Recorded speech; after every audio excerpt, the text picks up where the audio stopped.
BTPM's Friday Night Lights, in partnership with Section 6, is presented by Villa Maria College, advancing educational opportunity for all of Western New York. Friday Night Lights is supported by our members and by the WNED Foundation Incorporated. Mr. Goodbar, your headquarters for watching away games on Elmwood Avenue. Denny's, America's Diner, is always open. Brighton Liquor and Wine, 930 Brighton Road in Tonawanda, and by SEI. More information at seic.com.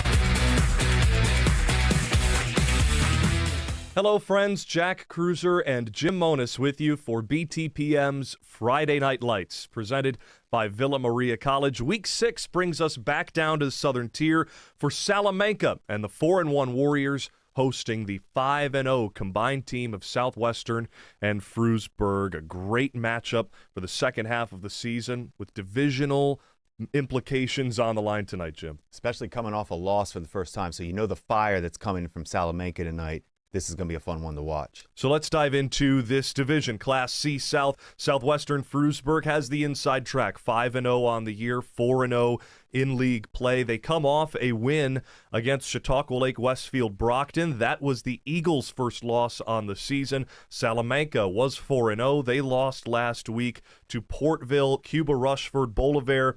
That is Salamanca's first loss on the season and in divisional play. So a logjam tie for second right now between Salamanca and Chautauqua Lake Westfield Brockton. They will see each other later in the season. So a big-time matchup for the midway point just beyond in Class C South in Week 6.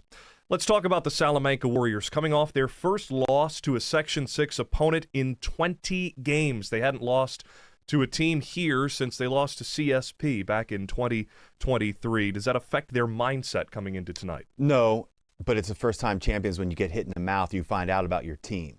So now we're going to find out tonight how Salamanca responds when you face adversity. It's different for Chad Bartosek and his coaching staff. They told us they just didn't have the physicality last week at Portville. Got pushed around from start to finish, down 3 scores at halftime.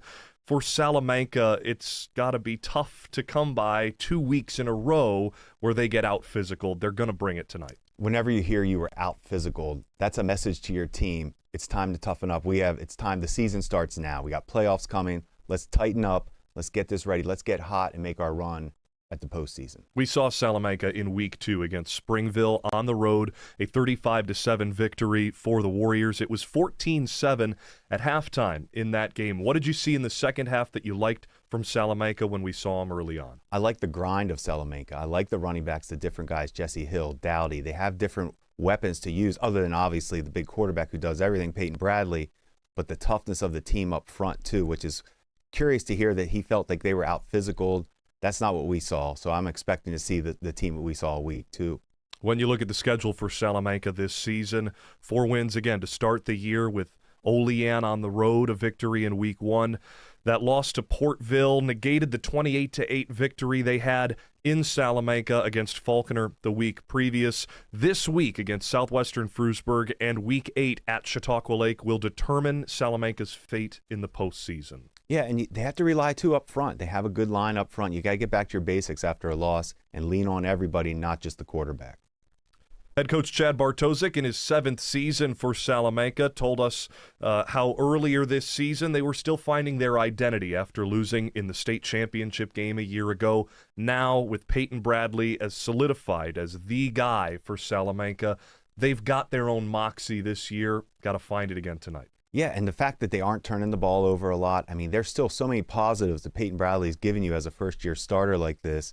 They can just build and get hot at the right time. No interceptions tossed yet for Peyton Bradley. That a main reason why they're 4-1 this season. The former UB Bull tight end Chad Bartosek looks for a bounce back tonight. Our spotlight players for Salamanca: wide receiver Weiglein Dowdy didn't have a big game against Springville in Week 2, with Cameron Bowser going down to an injury last week at Portville. Dowdy will be crucial in the offense and the defense for Salamanca. No question. Dowdy's a player that if you didn't pay a lot of attention to this team, and we're lucky enough to go see them practice, but you know he can take the top off the defense. You know he's a big play type player. that he might have a bigger role tonight. Our second spotlight player is the running back who splits time in the backfield with Jesse Hill. It's Connor Seeley, also outside linebacker. He's the do-everything, tough player on this team. Wherever you need me, I will be. And, of course, the quarterback, Peyton Bradley, also a safety for the Warriors. We knew he had a big arm. We knew he's 6'5" and can run people over. What did you see from him throughout the course of this season? It's not all just big arm and fastball throws for Bradley. He's smart with the ball. He runs when he has to. He's just not chaotic with the ball. There's not chaos in his game, which is for a coach you want. You always feel like he will put you in the right spot. Let's take some time to look around Section 6 during our pregame show for Friday Night Lights presented by Villa Maria College. We begin with Class C, as we just got a look at C South. Southwestern Frewsburg, of course, leading the way undefeated. When you look across the way in Class C North, Barker Royhart stands alone at the top at 4-1, but 3-0 in league play. They have wins over Eden, who is right behind them at 4-1 and 3-1, and they've also beat Maritime Tapestry 4-1, 3-1, tied for that second spot, with the Akron Tigers, who are also in the final playoff spot entering Week 6 at 3-2 overall, 3-1 in league play. We saw Medina fall to Eden North Collins last week on Friday Night Lights. A big loss for Medina drops them out of the playoff picture, but still 3 games to play in the regular season. Taking a look at Class AA, Bennett holds the destiny there. They're 4-1 with 3-0 record in Class AA play. Lancaster, Orchard Park tied at 3-1 in league play, but the Legends did defeat Orchard Park. In Class A, Williamsville North defeated West Seneca West last week to gain momentum and take over the top spot in Class A1. Williamsville North is 3-0, but West Seneca West can clinch a playoff spot tonight. They are 4-1 in league play. Clarence and Kenmore West, the other two teams in a playoff spot, entering tonight in A1. In A2, Health Sciences defeated McKinley last week on Saturday, remaining undefeated, 5-0 overall, 4-0 in league play. McKinley, Grand Island, and Williamsville East are the other 3 teams in the playoffs as of right now in Class A2. Williamsville East hosting Grand Island tonight. Should be a big result out there. We move down to Class B. West Seneca East leads the way, 5-0 overall, 5-0 in league play. Williamsville South is also undefeated in league play, 4-0. They meet later on in the regular season. South Park and Pioneer right behind them in B1. On the flip side, in Class B2, it's Iroquois, then Depew, Lackawanna, and Olean, all having the inside track to a playoff spot. Finally, in Class D, Wilson and Newfane remain unbeaten. They meet in Week 8, likely for the top spot in Class D. Go on to Pine Valley and Randolph, likely to battle for the third spot in Week 8 as well, tied at 3-1. Around Western New York tonight, we mentioned Grand Island, Williamsville East, a big game in Class A2, potential for the 3rd seed within that division. In AA, Niagara Falls is at Lancaster tonight. The Legends come off of back-to-back blowout wins, looking to regain momentum against tougher competition down the stretch. In A1, Kenmore West is at Clarence, a battle for 3rd in Class A1, as those teams both sit with 2 wins in league play. Down in D tonight, Randolph is at Wilson. Unbeaten Wilson hosts 4-1 Randolph. And tomorrow, a big game in Class C North as Akron heads to Maritime Tapestry. It's a battle between Akron's defense and the Seahawks offense. Should be fun tomorrow afternoon. Continuing on with the pregame show of Friday Night Lights, Week 6 on BTPM, presented by Villa Maria College. We take a look at the visitors tonight. Southwestern Frewsburg, 5-0 overall, 4-0 in league play. How have they been so dominant so far, Jim? I mean, we all know it starts at quarterback, and Trent Lewis is the do-everything, but he does have help with a monster behind him and Fuller, who can gain tough yards. They've got players at pretty much every position to talk about. Everywhere, and we're going to get into it, but we have offensive linemen, we have a receiver who can get down the field, we got Markham brothers, we have playmakers, we have everything going right now for Southwestern. Let's take a look at their schedule on BTPM Create and the BTPM YouTube channel. They started the season with a 58-6 win at Cleveland Hill. They continued that with a 41-6 win at Fredonia in Week 2. A 34-0 win at home versus Portville stands out to me, Jim, as Portville is the team that knocked off Salamanca 1 week ago. A big difference between these two teams. And that's your signature win. Everybody watches the tape of how did they beat them so badly, or how did they beat them, period. And that's the tape. That's the springboard game that gets you recognized. They ended up getting a week off the next week as Springville didn't have enough eligible players. They forfeited in week 4, giving Southwestern Frewsburg a chance to catch their breath. And then, boy, did they come back with a dominant performance, a 45-0 win at Chautauqua Lake Westfield Brockton, who was the highest scoring offense in Section 6 entering last week's game. What does that say about this Southwestern Frewsburg defense? Well, it certainly shows that they responded. They're showing their dominance. But what a nightmare to have that kind of dominant win, and now you have an angry team coming to you that's good. As a coach, you want your team to make sure, don't think that 45-0 is going to be like that every week. Erase it, new week, mad team coming. Let's get back to basics. It is that balance between handling the victory over a good team as the underdog last week. According to New York State sports writers' polls, Southwestern Frewsburg was the underdog last week. Now, much different story. 5-0, top seed in Class C South. They are the favorites, if you will, going into Salamanca tonight against a Warriors team, like you said, who is hungry for a win. Head coach Jake Burkholder in his 7th season for Southwestern Frewsburg, a Southwestern high school grad, by the way, told us how it's leveling those expectations while recognizing that this senior-heavy roster is built for more beyond Section 6. And whenever you know the playmaker is the quarterback, like both teams, but then you have a Brandon Fuller to always, if things are off, if we're not clicking in the pass game, if Lewis isn't feeling the run game right now, Fuller can always get back to basics with the running game. That's a coach's dream. Certainly seems like they've got the bodies up front, too, on the offensive line. The lone junior on either side of Southwestern Frewsburg's depth chart starting is Zach Markham, the right guard and outside linebacker defensively. He might be their best player that isn't Trent Lewis. Or his brother, who makes big plays in the pass game. But you love the Markham, his toughness up front. He stands out. He looks like an offensive defense lineman when you see him. That's what you want up front. He can send the message. Our spotlight players tonight, Zach not included, but we got to give him some love. Our spotlight players for Southwestern Frewsburg, running back, linebacker, you mentioned him a couple times, Braden Fuller, just a hard-nosed kid. Hard-nosed guys coming downhill with size and violence. There's a 3-year starting running back, Braden Fuller. On the outside is wide receiver and cornerback Roger Markham. Markham gets down the field, which is different from his brother who's an offensive line, but he can get down the field, which is scary for a team that has Fuller that can run the ball. And, of course, the quarterback for Southwestern Frewsburg, Trent Lewis. It's to do everything. Is he going to return punts, run the ball? Can he catch the ball? There may be a trick play. We don't know. Trent Lewis has been explosive so far since moving up with Frewsburg, who was in 8-man football 1 season ago, combined with Southwestern. Only 4 players from Frewsburg High School are on this combined team. It's mostly Southwestern kids, but what an addition it is to have Trent Lewis join your team if you're Southwestern this year. And you wouldn't know it when you spend time with this team. They look like they've played together for years. It jumps off, and that's leadership. It starts at the top with the head coach and the quarterback. This is the Week 6 film breakdown, and we'll start with Salamanca's Connor Sealy.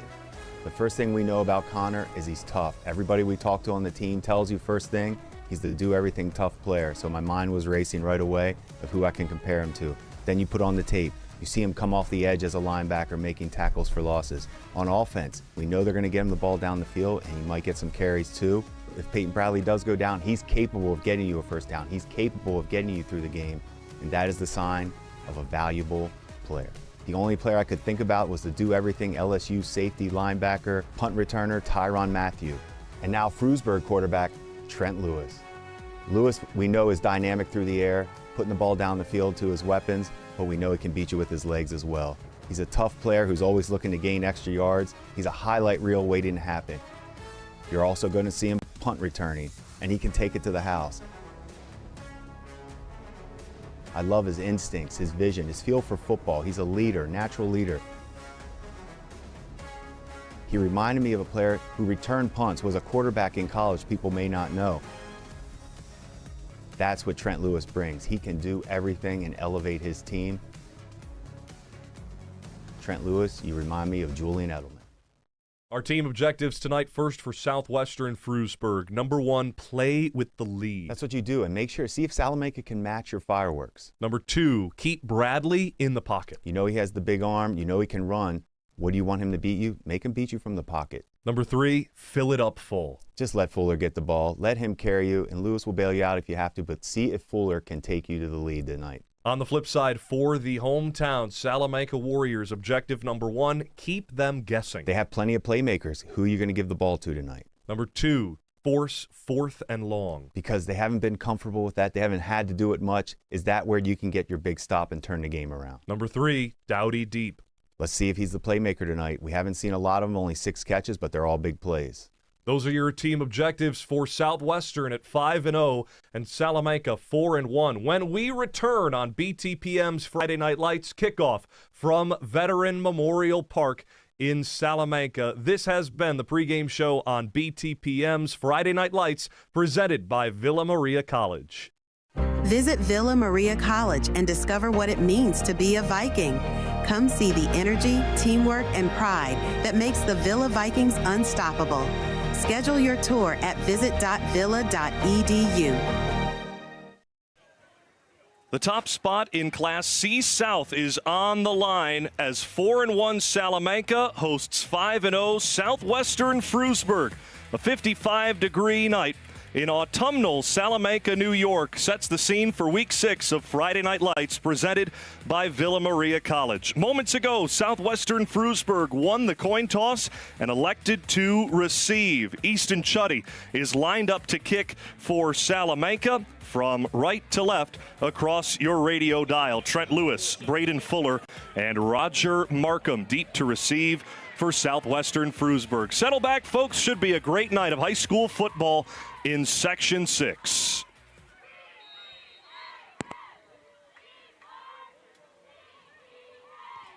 It's an onside kick attempt, squibbed up the middle, fielded at the near 35, and a whistle blows for a flag back at the 40-yard line of Salamanca on the kick. Jim Monis, interesting choice for Southwestern Frewsburg to receive the opening kick. I love the receiving part, but I also love the onside kick attempt. Why not?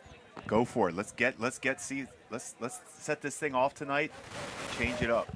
We're at home. We're going to set the tone. Let's get the ball. Let's kick off and get the ball and get it to start the second half. 2 seconds tick off the clock, and the penalty yardage against Salamanca for a false start. To be fair, they were waiting a while for us to be set on the broadcast, so perhaps the legs weren't ready to jump all in sync. Back at the 35, Chuddy to give it the boot. This time a cleaner kick high in the air. Drops in at the 30-yard line on the near side for Southwestern Frewsburg's Braden Fuller to scoop up. He breaks across the numbers to the 40-yard line, is held down by the ankles and tackled there. Southwestern Frewsburg begins the night on offense. Their quarterback, Trent Lewis, stands at 5'11", 190 pounds. The Frewsburg High School senior will command the offense. He has 6 touchdown passes this season, 0 interceptions. 1st and 10 from their own 41-yard line. 2 receivers in the formation, 1 on either side, split wide, with Braden Fuller on the left hip of Lewis in the gun. 5 at the line, 5 coming, and a fumble on the first play, and recovered by Salamanca. Connor Seeley falls on the football, and Salamanca takes the ball over on the first play of the game. Just a horrible way to start. What can you do? I don't understand. Just a simple fumble. Sloppiness, it gets started. A simple play, they run it a million times. The mesh point was held a little too long from Lewis there. Confusion on who had the ball. Turner didn't think he had it. Lewis thought he had it. Fuller thought he had it. Just a little confusion on both who had the ball. Now the Salamanca offense begins at the Southwestern Frewsburg 38-yard line. Peyton Bradley under center, takes a snap, fakes the handoff, rolls to his right, looks downfield, and throws to Dominic Hill. It's tipped and incomplete. Roger Markham in coverage at the 15-yard line. 2nd down and 10 coming up. Love that for a first play. Why not take a shot? A little play action, get him on the move. Really just need to lay that out there. Just put the ball out there. Big arm. He has the arm to make that throw. That was a makeable touchdown. Peyton Bradley, 6'5", 210. He's a catcher on the baseball diamond. That's where he'll likely go on to play at the next level. One of the more highly recruited catchers in Western New York. Peyton Bradley, transfer from Cattaraugus Little Valley 2 years ago. What an addition he's been to the Salamanca community, and he gets Southwestern Frewsburg to jump with the hard count on 2nd and 10. Zach Markham, the lone junior starter for Southwestern Frewsburg's defense, jumps and gives Salamanca a free 5 yards. Frank Cagino, the referee tonight in Cattaraugus County. Penalty yardage was crucial last week. Jim and Eden North Collins win on Friday Night Lights over Medina. Could be the same tonight. 2nd down, 5 to go at the 33-yard line. Salamanca working right to left. It's a keeper for Bradley. Falls forward on the left side for a couple yards, being tripped up at the line of scrimmage by the interior linebacker Braden Potter.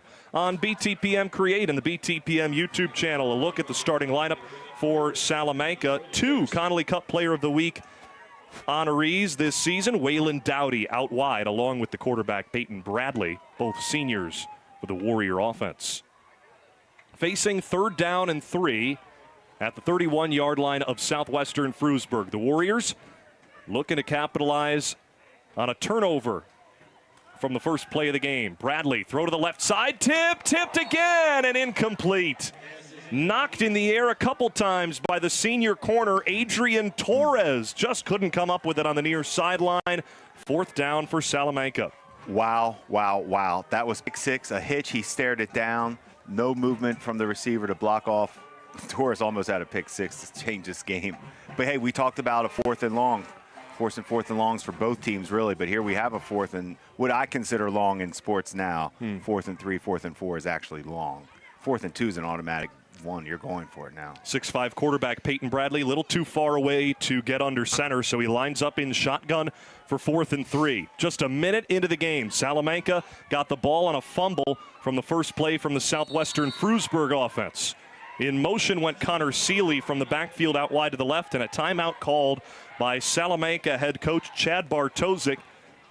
First timeout of the game. Chad Bartosik, 7th season at the helm for Salamanca, a 50-18 all-time record since taking over here. Last week's loss at Portville was the first loss to a Section 6 opponent in 21 games. They had won 20 straight against Section 6 teams dating back to the 2023 season.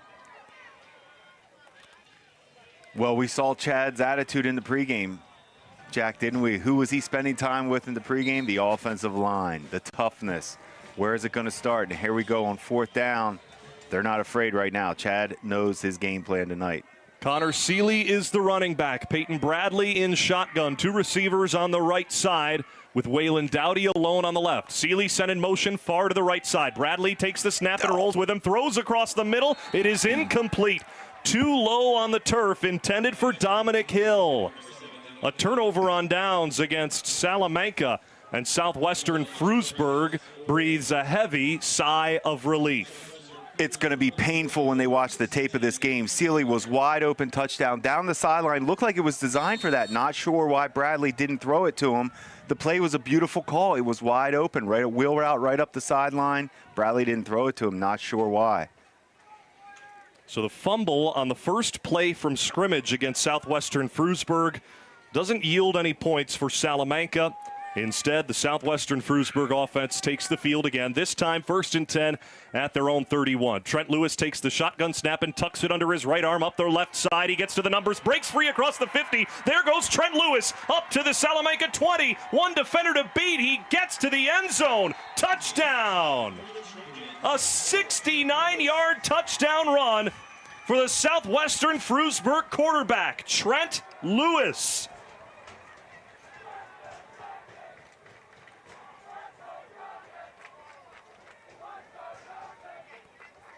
The 10th touchdown rushing this season for Trent Lewis gives Southwestern Frewsburg the lead not 2 minutes into the game. We can see why he's a kick returner now. He can go the distance easily. It's literally like having Lamar Jackson as your kick returner. And the extra point attempt kick is up and good from Oscar Harris in the end zone to our right. Southwestern Frewsburg, after creating the turnover on downs defensively, one play was all they needed. Trent Lewis, the 69-yard touchdown rush, and the extra point makes it 7-0 Trojans. Crazy 14-point swing when you think about it. You don't throw the wheel route, that you get an easy touchdown to Sealy, come back first play, Lewis takes it to the house, which he's capable of. What a weapon. It was a design quarterback run. They had to get him going, get the juices flowing after that first play turnover. Let's just get some yards. Turns into a touchdown. Salamanca, those are two heartbreakers. Missed touchdown, one play, give up, can't happen. I would say you don't want to say anything's a big possession in a game like this, but we know the weapons that Southwestern has. They have to answer something here. The score 7-0. Southwestern Frewsburg over Salamanca. 10:44 to go in the opening quarter. Score brought to you by Mr. Goodbar, your home for away games on Elmwood Avenue. Southwestern Frewsburg lined up at their own 40-yard line. Oscar Harris to boot it from left to right on the Denny's kickoff. Denny's, America's Diner, is always open. High in the air. Way back at the 2-yard line. Return up the near side of the 25, and a break free for Salamanca's Cruz Pinnell. Up to midfield, he loses the football on the near sideline. The kicker, Harris, was the first one to it, and the fumble's recovered by Southwestern Frewsburg.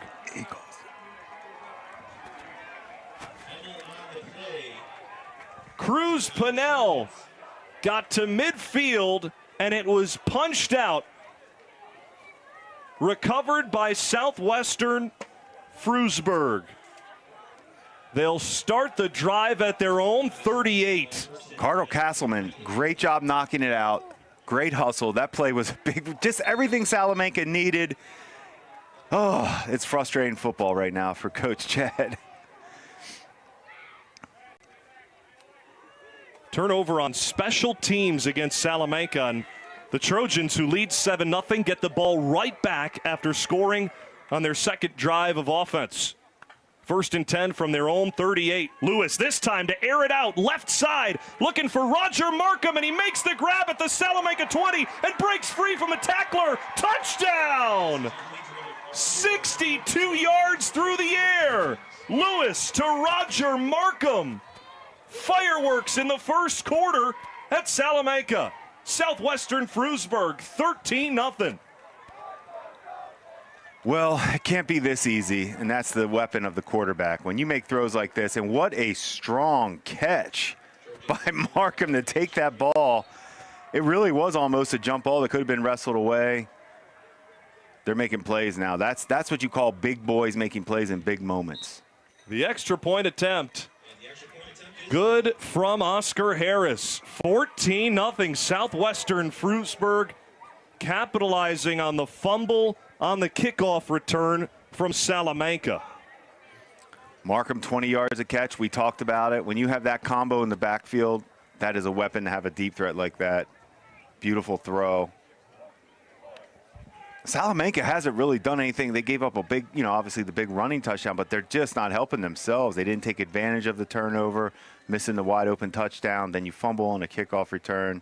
No formula to even compete against a team like this. And they couldn't capitalize on the fumble recovery from the first play from scrimmage. A turnover on downs has waterfalled into back-to-back scores for Southwestern Frewsburg. Roger Markham's 10th career receiving touchdown, his 4th of the season. 10:22 to go in the first quarter. Your score brought to you by Mr. Goodbar, your home for away games on Elmwood Avenue. Set for another Denny's kickoff. Oscar Harris lined up at his own 40 for Southwestern Frewsburg. A high boot. Cruz Pinnell lets it bounce at his own 10 and scoops it up there. Coming to the left side again. Pinnell breaks through the first wave, then gets wrapped up and suplexed to the ground at the 29-yard line. Carter Castleman, who forced the fumble on the previous kickoff return, just wrapped up the returner Pinnell and threw him to the ground before he could reach the 30. Special Teams Player of the Week, Section 6. I don't know if they have that award, but he's right on pace to get Special Teams Player of the Week. Role players are so critical. 1st and 10 for Salamanca. The pep band trying to give them a boost of energy. 1st and 10 at their own 28-yard line. Bradley in the gun, gives the handoff on the right side to the running back, Brendan Ghani. The wideout put in the backfield on the play, cuts to the right side before he reaches the numbers, gets to the 34-yard line. The Southwestern Frewsburg defense, led by the Trench Trophy nominee at defensive end, Leo Kavic, a senior. 10 of the 11 defensive starters for Southwestern Frewsburg. 12th graders, just one underclassman to talk about, and that's Zach Markham, the leading tackler on the team at outside linebacker. Pickup of 3 on 1st down for Ghani on the ground for Salamanca. 2nd and 7 at their own 32. Bradley, screen pass near side, tipped off the hands of Jesse Hill as Roger Markham, or check that, Zach Markham, I beg your pardon, got in the way and broke it up, incomplete. Not only broke it up, that was almost pick 6, a swing route. Markham read it. And we talked about this in the pregame show. The Markham brothers are going to show up tonight. They both are right away. Offense, defense. That almost was a pick 6. This game, Salamanca needs to calm down, get this first down, or else I don't know how this is going to stay under control right now. Nothing's going well for Salamanca. 3rd down and 7 at their own 32 for the Warriors. Bradley alone in shotgun. Pass to the near side, caught at the 34 by Ghani, puts his back toward the left side of the field and runs right into the defense of Southwestern Frewsburg. George Marshall, the senior captain, makes the tackle at linebacker. 4th down, 4 yards shy of the line to gain at the 35-yard line. Quickly to the line, Salamanca sets up bunch formation. Think you have to. I agree with this. Love it. Chad Bartosek knows Southwestern Frewsburg has one of the highest scoring offenses in Section 6. He's got to get a first down here with the Warriors. Ghani sent in motion. Bradley fakes the screen pass, looks to air it out on the left side. He's got his receiver on the near side, then gets hammered at the boundary on the near side by Trent Lewis. First down for Salamanca. Remy Fullman makes the catch to move the sticks, but boy, was he met by Trent Lewis with authority. Love the play call. A little misdirection, a kind of swing on runway with Dowdy. That kept everybody guessing, and then you sneak coming across the field. Beautiful play design. Nice patience by Bradley. Beautiful accuracy on a big play like that. Now that can get you going. All you need is one play like that. Something now, finish this in the end zone, and you're right back in the game. 1st and 10 for Salamanca at their own 48-yard line. Bradley in the gun with Jesse Hill to his right. It's a pitch backward. Dominic Hill looking to pass. Instead tucks it and runs up the middle. Up the right arm, he holds the football as he gets hit on the left side by the defensive lineman Tyler McIntyre. Dominic Hill able to charge forward for 3 yards across midfield to the Southwestern Frewsburg 49. Coming to you live from the Villa Maria College broadcast booth. Villa Maria College, New York's home for cutting-edge majors and unmatched support. 2nd and 7 at the Southwestern Frewsburg 49. Bradley drops back, looking to pass left side, then comes back to the right. It's incomplete. Big playability for Jesse Hill, but he couldn't hang on to the football in space. A simple screenplay, another beautiful call, and they're going to kick themselves again when they watch the tape. It was a touchdown. Beautiful call. Caught them in the right defense. I love these play designs right now. They have the right game plan. They're just not executing right now. The players aren't finishing. When I spoke to Roger Markham of the Southwestern Frewsburg defense, he told me the toughest part about Salamanca is the play calling. They change the play every time they line up and see what the defense is in. Chad Bartosek, the offensive coordinator and head coach. It's a keeper on 3rd down, and the ball comes out, punched away and scooped up by Southwestern Frewsburg. Fumble recovery touchdown. Brandon Francis takes it all the way as Zach Markham punched it out. Touchdown Southwestern Frewsburg. 20-0, they lead. 7:39 to go in the first. When they write the book, How to Lose a Game or How to Lose a Boyfriend in 10 Days, there was a movie like that a long time ago with Kate Hudson. Anyway, this is how you don't win a game. It's just turnovers. It's special. It's everything's going wrong for Salamanca, not executing when they had the chances. And it's early. I mean, we're not even halfway through the first quarter. The extra point kick for Oscar Harris is through the back of the end zone between the uprights to our right. 21-0. Southwestern Frewsburg leads Salamanca in Salamanca. 7:39 to go in the opening quarter. Your score brought to you by Mr. Goodbar, your home for away games on Elmwood Avenue. The second forced fumble on the season for linebacker junior Zach Markham. Markham brothers, every possession so far, one of them is going to show up. Love this combo. This team is just loaded right now. We're seeing it. We thought so, and we're seeing it right now, all angles. Zach Markham was a Connolly Cup Player of the Week in Week 3 in Southwestern's Frewsburg's big victory, 34-0 against Portville Cuba Rushford Bolivar.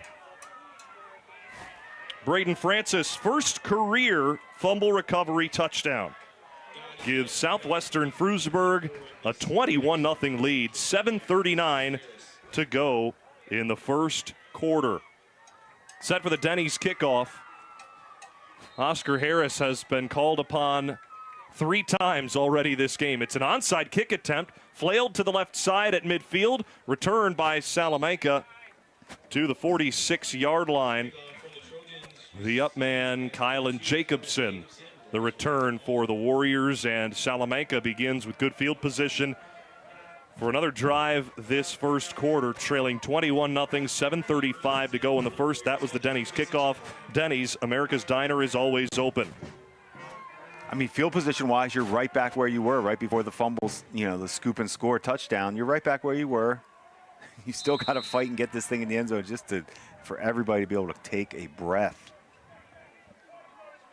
1st and 10 for Salamanca, working right to left across your radio dial on BTPM NPR.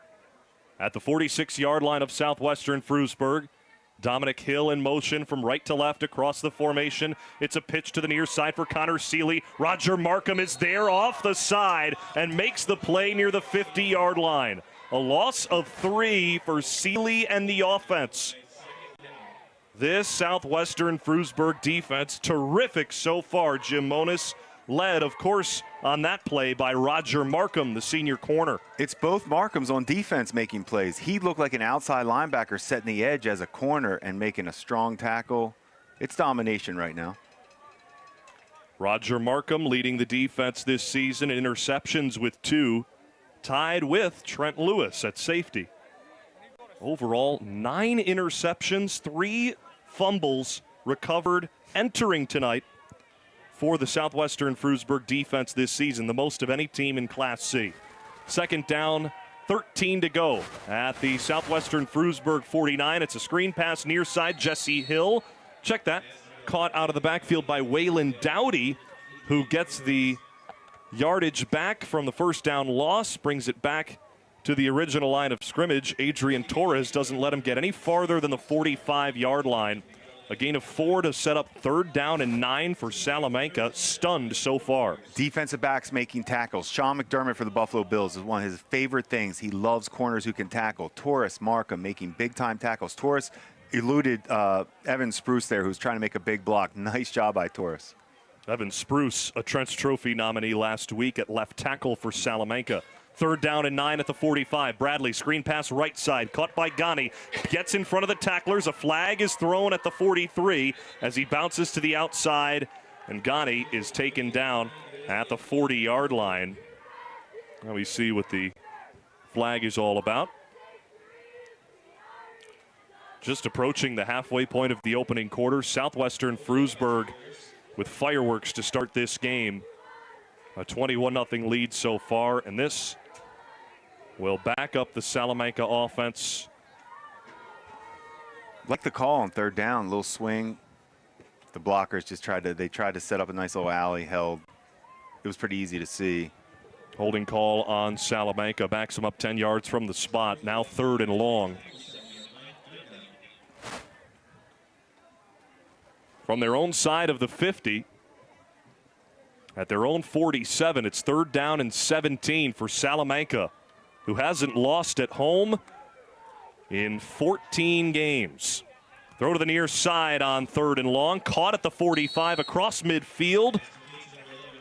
Waylon Dowdy able to get to the 42-yard line of Southwestern Frewsburg before the senior captain George Marshall brings him down for Southwestern Frewsburg. 4th down, 5 to go. Love that gain, big time play. Now it's a manageable way to get this first. Dowdy, nice job. Peyton Bradley, nice throw.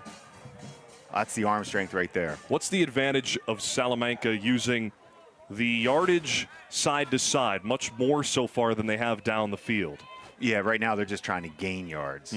That's really what they're trying to do. And plus, when it was 3rd and long, you're just trying to get half back. Now you have your 4th down. 4th and 5 at the 41 of Southwestern Frewsburg. Bradley looking to air it out, throws over the middle, looking for Dominic Hill. It's tipped and incomplete. No flag thrown as Braden Fuller knocked it away. The 4th down play incomplete. Turnover on downs against Salamanca. This Southwestern Frewsburg defense showing us why they've only allowed 2 scores all season. In the first 2 weeks, they gave up 6 points in each game. Since then, shutouts. You can see why. Their offense comes back onto the field with 5.5 to go in the first quarter.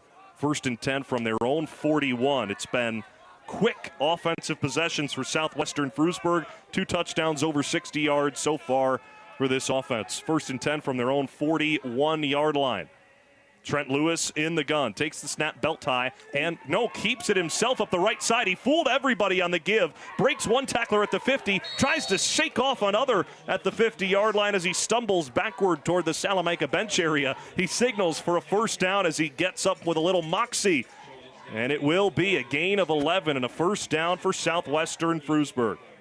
Leo Kavik with the pull on the trap and a blowout block. That's the one the film room's going to like. And that's what you get from the leader up front. Sprung the play. Trent Lewis plays with such pizzazz for a Class C team. He doesn't care what level he's playing in or against. After playing 8-man football the last 2 years, he's pumped to be playing 11 on 11. Lewis on 1st and 10, airs it out right side, looking for Roger. It's incomplete, just a bit short as he threw it 40 yards downfield. 2nd and 10 coming up. A little errant there. It was a 4, just all streaks. He had it, to be honest with you. They had another ability to have a touchdown. He just kind of wild throw right there. In between 2 players, they were a little close to each other on the 4-go. Trent Lewis from Frewsburg was the Bears quarterback for their 8-man team last year. He says he wants to play football at the next level. Hasn't been getting recruited because his film is all 8-man football. So far, 5-0 this season. Up 21-0 in the first quarter against Salamanca, and he's already got a passing and rushing touchdown, each of over 60 yards tonight. Swing pass on 2nd and 10 at the 49 to the far side. There goes George Marshall up the left sideline. Gets across the 35 down to the 30-yard line in Salamanca territory. Southwestern Frewsburg continues to move the sticks left to right. Such a catchable ball thrown by Lewis. On a wide receiver screen sometimes you make it so that Marshall did a nice job of using his hands and getting right upfield. It was easy catch, easy run, beautiful design. Team is clicking. At the 30-yard line of Salamanca, the Trojan Bears, if you will, of Southwestern Frewsburg line up for 1st and 10. The first year of their merger, only 4 players on the varsity team are from Frewsburg High School. One of them is the quarterback, Lewis. This time it's a handoff to Braden Fuller, the Southwestern High School senior. Falls forward for a couple yards, a pickup of 2. Braden Fuller, a transfer as well from Falconer. He came over last year, though, and last season with Southwestern, 925 yards on the ground, 11 touchdowns. He was the staple for Southwestern last year, who missed the playoffs by a game. It was a tiebreaker last season. He's so glad, he told me, to lean on Trent Lewis this season and the Markham brothers as well. So many weapons for this Southwestern Frewsburg team. 2nd down, 8 to go. Lewis keeps it up the middle, runs right over a couple of Salamanca Warriors. Limited gain, but he gets to the 26-yard line. Adrian Taylor did a nice job, Salamanca, throwing his body in there. That was a little bit of a counter with Lewis. Nice play design. Nice job by Salamanca to make him earn some yards here, not gash him right now. That's good. For Trent Lewis coming over into this merged program this year, He told me this week he was so excited heading into his senior season because he had finally learned the playbook front to back for Frewsburg. And then first day of practice in March, as he found out it was a merger, here's a brand new playbook for Southwestern that he had to learn. But he has learned quite quickly. Lewis on 3rd and 7, handoff left side. Fuller has the first down and plenty of space up the 10, 5, stays on his feet, touchdown. Braden Fuller shakes away from tacklers on his way to the end zone to our right. 4 scores in the first quarter for Southwestern Frewsburg. When you see Fuller, you know, he averages 13 yards a carry, which you wouldn't think when you see a big back, but what a great job by everybody up front. George Marshall, again, we keep saying his name, with a nice seal block to spring Fuller. Team is rolling right now. That was an alley that was designed. When you draw up runs and you see it work that way, as a coach, you know you're schemed up and running things and dominating. Extra point kick for Oscar Harris is good again. 4 for 4 on the day, and extra points is Harris. 28-0, the lead for Southwestern Frewsburg over Salamanca at Veteran Memorial Park. 2:23 to go in the opening quarter. That's your score, brought to you by Mr. Goodbar, your home for away games on Elmwood Avenue. Jaw agape for Jim Monis in the press box. Fans might be heading to East Otto very soon if we don't start getting a couple. We need some scores right now immediately from Salamanca to get this thing back. I'm not sure where it's going to come from right now. This is tough. This is tough. The secondary for Southwestern is locked down and just dominating everything. Your keys, your objectives for Southwestern Frewsburg entering tonight: number 1, play with the lead. You never want to give a team a sniff. They've done it so far. Number 2, keep Bradley in the pocket. They have for the most part. They got a nice little pass breakup on that last 4th down. And your third key was to fill it up full with Braden Fuller. He's got his first rushing touchdown of the night to put Southwestern Frewsburg up 28-0. Just over 2 minutes to go in the opening quarter of 12 minutes from Salamanca, New York. On the Denny's kickoff, Harris to boot it away. A clean kick high in the air to the far sideline, scooped up there by Cruz Pennell. Cuts to the middle of the field. Stutter steps and goes back to the right side. Pennell at the 27 is tripped up on the return. Once again, Carter Castleman in there to make the special teams tackle for Southwestern Frewsburg. Now Salamanca, Cruz Pennell looking to ignite the offense a little bit for Salamanca to get on the scoreboard. Anything you can try. Anything right now. New play, new players. Maybe get Jesse Hill involved. It's just something different to spark. 1st and 10 for Salamanca. Without their sophomore wide receiver, tight end Cameron Bowser. The sophomore got hurt last week at Portville on a kickoff return with a leg injury, not available tonight after a breakout game on Friday Night Lights in week 2 at Springville. It's a run on the first down play for Jesse Hill. He gets nowhere, running right into the Trench Trophy nominee Leo Kavik. We just talked about him trying to get Hill involved, a little straight give. Kavik wasn't having it. Now we're in 2nd and 10. It's a grind right now for Salamanca, straight grind. Number 53 in white tonight, Leo Kavik, 6'1", 225 at defensive end. 3-man front for Southwestern. Frewsburg's been getting home. Screen pass on 2nd down and 10 for Bradley is an incomplete pass just as George Marshall fell on it. Looking for Cruz Pennell. Incomplete for the Salamanca offense, and just like that, 3rd down and 10 to go for the Warriors. Bit shell-shocked here at home, a place that they've done quite well. Salamanca has not lost here many times since the COVID pandemic. 13 straight wins at Veteran Memorial Park. 3rd down and 10.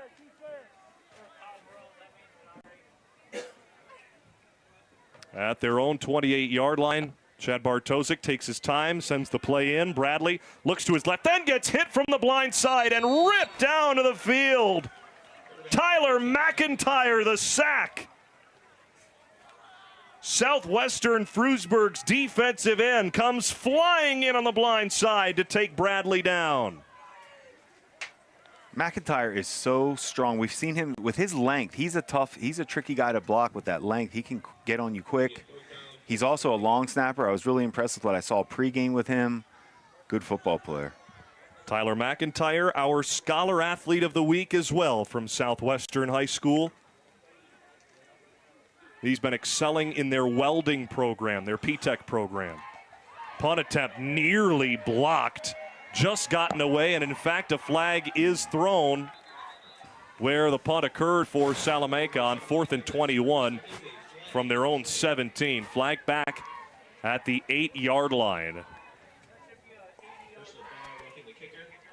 Mr. Gugino relays the call. A roughing the kicker penalty will be assessed against Southwestern Frewsburg as the punt return went nowhere. Chad Bartosik in conversation with our officiating crew tonight. I think Zach Markham got confused on, or not sure of what he wanted to do, whether lay out and block that thing or lay off. You have to make your decision. He didn't know what to do, and he just ran into the punter. I think he could have blocked it. He didn't want to lay out. Got himself caught right in the middle there. So the penalty declined by Salamanca because they got the punt off, and a pretty good one at that, from their own 17-yard line to the Southwestern Frewsburg 48. The yardage wouldn't have yielded a first down anyway. Salamanca would have been risking getting it blocked or worse had they accepted the penalty. So they decline.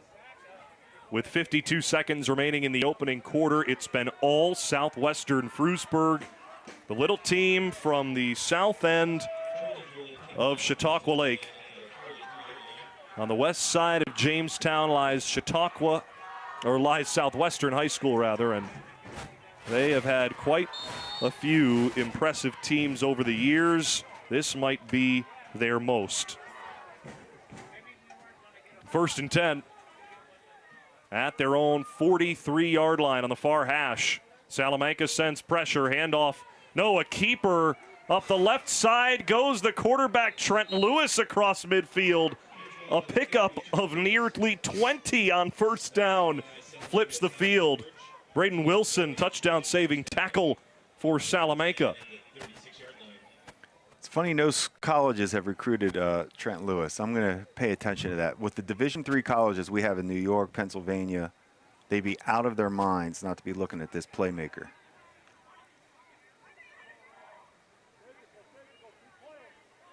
Trent Lewis just looking for a program that also has environmental science available. What he wants to go into. Not something I ever was looking for in colleges, Jack. Environmental sciences.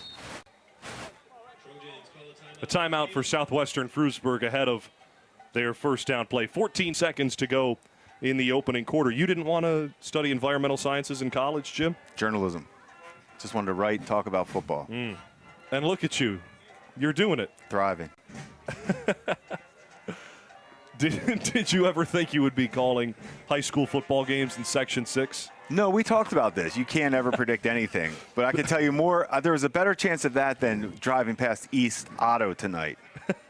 Bill Saurer joins us in the press box tonight, VP of the new digital revenue strategy at Buffalo Toronto Public Media. He was always the VP of the corporate support department, but now newly changed over.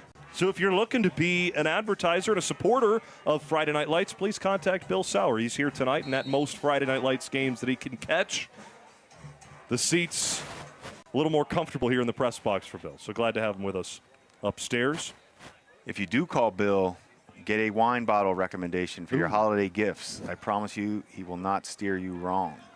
It's a good time of the season for that, too. Yeah, good call. I was never a big drinker. 1st and 10 at the 36.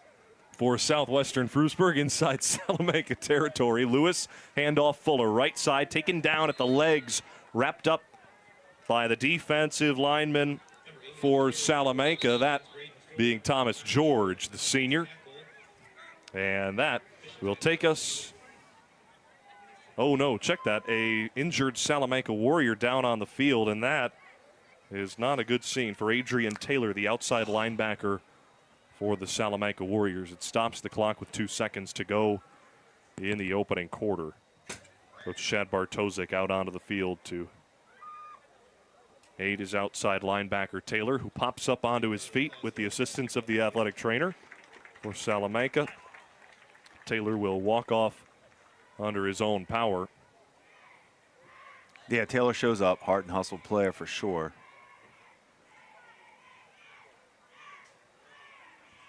The officials wait for Taylor to walk off to the sideline. Now they run the clock. The final 2 seconds tick away of the first quarter, and that'll do it for the first 12 minutes from Salamanca, New York. 28-0 Southwestern Frewsburg, the lead over Salamanca. We'll be back with the second quarter after this on Friday Night Lights, presented by Villa Maria College. Visit Villa Maria College and discover what it means to be a Viking. Come see the energy, teamwork, and pride that makes the Villa Vikings unstoppable. Schedule your tour at visit.villa.edu. BTPM's Friday Night Lights, in partnership with Section 6, is presented by Villa Maria College, advancing educational opportunity for all of Western New York. Friday Night Lights is supported by our members and by the WNED Foundation Incorporated. Mr. Goodbar, your headquarters for watching away games on Elmwood Avenue. Denny's, America's Diner is always open. Brighton Liquor and Wine, 930 Brighton Road in Tonawanda. And by SEI. SEI proudly supports the WNED Foundation. These days, it seems like there are people who think the voting process is absolutely lawless. Like, you just show up and toss your pin on any old ballot. But I'm here to set that straight, because I'm Corey, and this is Compact Civics. First, you have to register. It's a pretty rigid process, but it's not hard to do. In New York State, you can do it at any DMV, by mail, or online. To be eligible to vote in all U.S. elections, you must be a U.S. citizen, meet your state's residency requirements, and be at least 18 years old by Election Day. For the record, non-citizens and permanent legal residents cannot vote. To ensure you can vote, confirm your eligibility, register by your state's deadline, and understand any rule that may affect your voting rights. Voting is the easiest way to participate in democracy and influence governance. But remember, it comes with strict legal guidelines. Support for Friday Night Lights comes from our members and from SEI. SEI proudly supports the WNED Foundation, connecting communities through the Friday Night Lights tradition. More information at SEIC.com. Beautiful night in Salamanca, New York at Veterans Memorial Park. Glad you could join us for Friday Night Lights, presented by Villa Maria College. Around Western New York tonight, 4 games that are terrific in Section 6. Grand Island at Williamsville East in Class A2, a battle of 2 3-1 teams. Niagara Falls is at Lancaster, looking to upset the 3-1 Legends in Class AA. Kenmore West is at Clarence tonight. That's 2-2 Kenmore West at 2-1 Clarence. Randolph and Wilson as the Cardinals look to knock off the undefeated Lakemen up in Orleans County. Tomorrow, a great game as well. Akron at Maritime Tapestry. That game played at Tapestry in Buffalo, New York. 3-2 Akron against 4-1 Maritime Tapestry. That's around Western New York in Week 6. Presented by the Buffalo and Erie County Public Library. Profoundly public. Jack Kreuzer and Jim Monis with you on Friday Night Lights. 28-0 Southwestern Frewsburg, the lead over Salamanca. And they've got the ball to begin this second quarter. Second down and 8 to go from the Salamanca 34-yard line. It has been an onslaught from this Southwestern Frewsburg offense in complete control. Lewis in the gun, takes the snap, peeks to his right, pump fake throw over the middle, caught by Roger Markham, and he walks in for a touchdown. Roger Markham, 34-yard touchdown grab. I mean, that's just pitch and catch up top. It's just a slant route. He beats Remy Fullman kind of easily, runs away from him. No help from the safety Bradley. Right in between both defenders, kind of walks in. That's way too easy. It's hold your breath right now for Salamanca. Extra point attempt in the end zone to our left. Oscar Harris lined up to boot it. The right-footed kicker drills it. 35-zip. Southwestern Frewsburg the lead over Salamanca. Let's pause 10 seconds for station identification. This is Friday Night Lights on BTPM. This is Matt Caven from Newfane. You're listening to Friday Night Lights on BTPM, NPR, WBFO, and WBFO HD1 Buffalo. WUBJ, Jamestown, WOLN, Olean, for service of Buffalo, Toronto Public Media. Your score, 35-0, Southwestern Frewsburg over Salamanca, brought to you by Mr. Goodbar, your home for away games on Elmwood Avenue. Perhaps looking for a place to spend your Monday night after the weekend. Mr. Goodbar, the place to be. 11:55 to go in the second quarter. Jim Monis, what has made Southwestern Frewsburg so impressive tonight? I think we know. The quarterback, number 12, lucky number 12. Trent Lewis is a playmaker. We know he's a kick returner. I keep thinking, can you imagine lining up and kicking off to when you're playing the Baltimore Ravens and Lamar Jackson's your kickoff returner? Yeah. That's what I'm watching right now. There's just, if the ball is in Lewis's hands, he can score and beat you by himself. The Denny's kickoff. Denny's, America's Diner, is always open. High in the air from Harris, fielded at the 10-yard line by Cruz Pennell of Salamanca, working left to right. Cuts across the middle of the field. Zach Markham throws him down at the 23-yard line. What an addition the Markham brothers have been for Southwestern Frewsburg. They played at Falconer, Casadega Valley, Maple Grove until this year when they moved across town to the west side of Jamestown, moved in with their mother, and boy, has it paid off for the Southwestern Frewsburg football team. Both Markhams knew this year could be special. I don't know if they expected this. 5-0 to start the year, one of 5 undefeated teams in Section 6. 1st and 10 for the Salamanca Warriors from their own 24. Run on the right side. Goes nowhere for Connor Seeley as Braden Potter makes a tackle. Under center, just running a straight ISO, trying to gain yards right now. It looks like what they did there. They're trying to stop the bleeding, slow the game down a little bit. Scoring update from around Western New York. Lancaster leads Niagara Falls 7-0 after the first quarter. Around Western New York, presented by the Buffalo and Erie County Public Library, profoundly public. 2nd and 10 for Salamanca at their own 23-yard line. Bradley under center. Motions Dominic Hill from right to left into the slot. Handoff. Seeley into a cloud of smoke. Southwestern Frewsburg's defense all over him. 4 defenders get to the football, led by none other than Zach Markham. Under center, back-to-back plays, I formation. They're sending a message right now. We're going to run. We're just going to try to get this clock moving, see what we can get now. It's a gain of 1 on 2nd and 10. 3rd down and 9 for Salamanca, who their head coach, Chad Bartosik, said got out-physicaled last week at Portville. I would be hard-pressed to say they haven't been out-physicaled tonight. Yeah, out-physical, outplayed. That's a tough one. 3rd and 9 from their own 24. Bradley under center. Rolls to his right, throws on the run. It's caught low and ripped down to the ground by Braden Fuller. Goes the tight end who made the grab, Remy Fulman. Fuller flew over to the near sideline to wrap him up and take him down. 4th down, 6 to go for the Salamanca offense. Fuller had that pass breakup as well on that 4th down from his strong safety spot there. He makes a nice play. Good football player on both sides of the ball again. Braden Fuller, 6 foot, 200 pounds. A beast on both sides of the football for Southwestern Frewsburg, who knocked off a top 10 team ranked in the state by the New York State Sports Writers last week in Chautauqua Lake, Westfield, Brockton, 45-0. And they're putting a beating on Salamanca in week 6. What a way to follow up that performance so far. Still over 9 minutes to go in the first half. Salamanca's offense faces 4th and 6. Bradley rolls to his right. Comeback route. Hill can't make the grab at the 40. Out of his catch radius.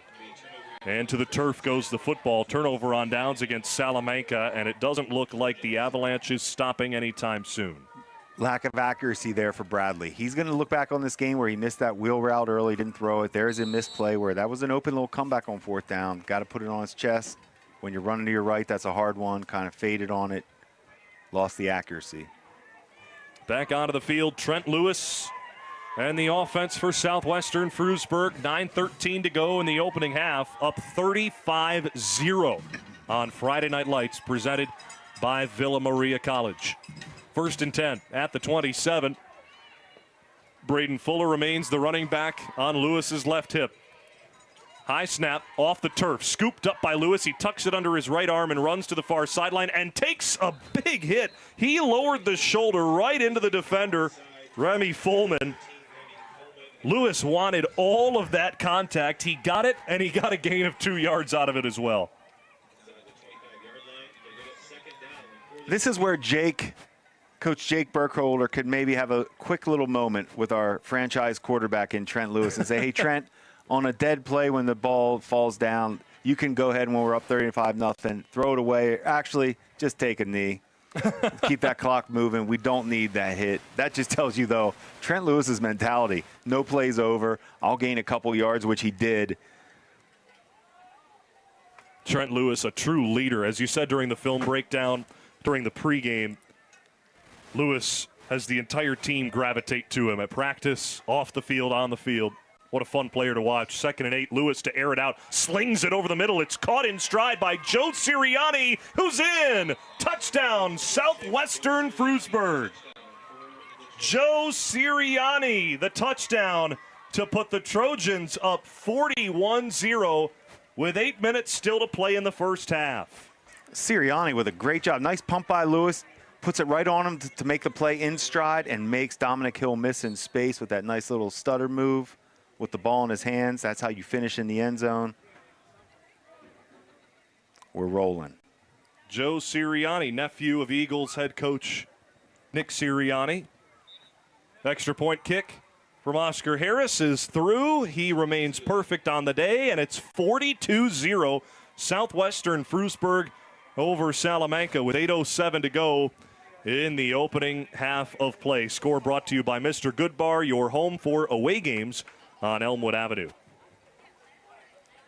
You know, Jack, we've seen some good brothers so far in the last couple weeks. I'm not sure which brother tandem is going to win the Section 6 Best Brother Award this year. But these tandems that we have seen, all joking aside, have been really impressive, almost dominant in the way they play the game. They're both sets of almost role players that are needed for their teams to have success, and I just love their instincts for the game. They all just seem to have a love for their specific role. 2 sets of brothers on Southwestern Frewsburg. We know the Markham brothers, Roger and Zach, but also the Torres brothers, Adrian and Miles, both cornerbacks. And Adrian has been outstanding tonight, showing up with his tackling, shows up with his speed. This is one of the better secondaries and special teams I've seen. Really just good job all around as a coaching staff for Southwestern. Everything is in tune tonight. Oscar Harris on the Denny's kickoff. A high kick fielded again at the 10-yard line by Pennell. He tucks the ball as a flag flies at the 30-yard line. Pennell breaks free down the near sideline, runs out of bounds at his own, or rather at the Southwestern Frewsburg 42. The flag back at the 30-yard line of Salamanca may negate that big return from Cruz Pennell. That's usually how it works when nothing goes right. And that literally is nothing right now for Salamanca. It's a holding call against Salamanca that'll back up the return to about their own 20-yard line. So far, if you're just joining us, it's been all Southwestern Frewsburg. Trent Lewis with 3 touchdowns passing, 1 touchdown rushing. He started the game with a 69-yard touchdown run. And since then, the Trojans have not looked back. They line up on defense for 1st and 10 for Salamanca at their own 20. Wouldn't mind seeing a shot to Weiglein Dowdy down the field. I mean, you know, let's have some fun at least for some of these playmakers. At least let them try to get involved a little bit. We know the score's out of hand. Tight formation for Salamanca for 1st and 10. Under center is Peyton Bradley, the 6'5 quarterback. Pitch left side. Jesse Hill gets to the edge, turns upfield, following his blocker in Dominic Hill. His cousin gives him some running space, and Jesse gets to the 30-yard line. That's close to the first down for Salamanca. One of their most positive plays of the first half. Nice to see. Hill got the ball, had a little alley on the toss. Good job blocking. It is a first down for the Warriors. Peyton Bradley takes a long jog to the near sideline for a conversation with head coach Chad Bartosik. The former University at Buffalo tight end, Bartosik working with his quarterback who transitioned from tight end this year. Peyton Bradley, a part of Salamanca's dominant team one season ago. Well, the last 2 seasons as Far West Regional champs, state finalists in Class C in 2024. The tight end Bradley moved to quarterback as Maddox Isaac graduated this past summer. Timeout called by Salamanca. They have 1 remaining with 7:05 to go in the second quarter of play. 42-0 Southwestern Frewsburg the lead. So this game has, of course, playoff implications with 2 teams at the top of the C-South standings. Southwestern Frewsburg 5-0 coming into tonight. The inside track at the 1 seed. In fact, if they win this game tonight, they will clinch the number 1 seed in Class C South. And with that, the potential for 2 home playoff games before the sectional championship held at Highmark Stadium. The final year of the sectional championship game in Section 6 being held at Highmark. Southwestern Frewsburg with a big win over Chautauqua Lake Westfield Brockton last week to set them up for the chance to claim the division tonight. 42-0 they lead, 7:05 to go in the first half. Jack Kreuzer and Jim Monis with you on BTPM's Friday Night Lights, presented by Villa Maria College, New York's home for cutting-edge majors and unmatched support. 1st and 10 for Salamanca after their second charge timeout of the half. It's a fake of the give to Jesse Hill, and then the ball comes free, fallen on by a pile of bodies at the 24-yard line. Leo Kavik in the pile along with Tyler McIntyre. It is recovered by Salamanca. Trying to get the ball to Dowdy like we were talking about on a reverse. I love it. Dowdy, the one who recovered the fumble. And nose tackle Jason Edwards. Nice job of getting through the line, staying home, and causing the disruption. Role players keep stepping up for this team. We talk about it every week. Whenever we're given a lot of different names than the quote-unquote star players that you hear about all the time, always a sign of a well-rounded team. A loss of 6 after the fumble on Salamanca. They recovered it. Bradley the give, right side, Jesse Hill. In his right arm, he follows the blocker, gets past Brayden Fuller to the 30-yard line. Flags fly after the play as Hill gets to the 33. Braden Potter was all over him. 42-0, Southwestern the lead, 6:08 to go in the first half. A face mask call against Southwestern Frewsburg's defense. That'll aid the Salamanca offensive drive, looking to just give these hometown fans something to cheer about. A big difference from what we saw in week 2 when Salamanca rolled over Springville, who has yet to win a game this season, but still it shows you that Southwestern Frewsburg is that much better than their contemporaries in Class C. I think that's for sure. I had no idea the offense was this, the gap was like this. You know, Salamanca showed signs early that they had some chances, like we talked about, to compete a little bit. But Southwestern has never even let up one time. I mean, they literally just took the lead and then extended it to the point where it's past control now. I wonder if we'll see a quarterback come off the bench for Southwestern Frewsburg to replace Trent Lewis, who hasn't had to do too much since the first quarter ended. But for now, it's Peyton Bradley and the Salamanca offense, 1st and 10 at their own 47. Drops back to pass, runs to his left, throws downfield, looking for his receiver. It's tipped by Seeley and caught by Fulman up the far sideline. He's out of bounds at the 25-yard line. It's a gain of 27 through the air for the Salamanca Warriors, their biggest play of the half. They ran that play earlier in the game. It was designed to go to Fulman. They completed the Fulman earlier, but they run 2 posts from the left to right. Fulman sneaks across from right to left, wide open. Not sure if Seeley was supposed to be down there causing that. Another good throw from Bradley. He's made some nice throws tonight. Missed a couple decision-making he'll want to talk, want to look at. But we always say this, the score never really is quite true indication. 1st and 10, Salamanca. Bradley takes the snap, handoff Seeley, left side, beats the first wave, jolts past another, down inside the 10. He's taken down by George Marshall. Another gain of 25-plus yards for Salamanca. Back-to-back plays. That time Connor Seeley, our spotlight player tonight, with the gain to set the Warriors up in the red zone for the first time tonight. Love the way Seeley hits the hole with his speed, good vision. He's got that hip swivel in traffic to gain extra yards. Good football player. We always talk about Seeley. Bradley in the gun clapped his hands twice. The ball was not snapped by Adrian Taylor as the Salamanca offense got the Southwestern Frewsburg nose tackle Jason Edwards to jump. That'll move the Warriors that much closer, half the distance to the goal, to the 4-yard line. Rite of passage for every nose tackle in high school football, college football, NFL. You will jump off sides and your coach will say, how is it possible? You are staring at the ball. You are the nose tackle. It just happens. Every nose tackle will jump off, even though he is right in front of the ball. It happens. Credit Peyton Bradley and the offense for still reaching into the bag of tricks and running with the hard count at this point in the game. Looking to get on the scoreboard, under 5 minutes to go in the first half. Bradley stands in shotgun, Seeley on his right hip. It's a give to Seeley. He runs right into the defensive line. Leo Kavik is right there. The Trench Trophy nominee from last week has stood out once again. Number 53 in white, another stop for no gain for the Salamanca offense. Kavik does a good job of getting off the ball. He did it earlier, reading the play, and just crashing down the line and making the tackle. Physical player. Second down and goal for Salamanca. Looking to stop the bleeding. Bradley in the gun, takes the snap, runs up the right side, and he's taken down by Trent Lewis.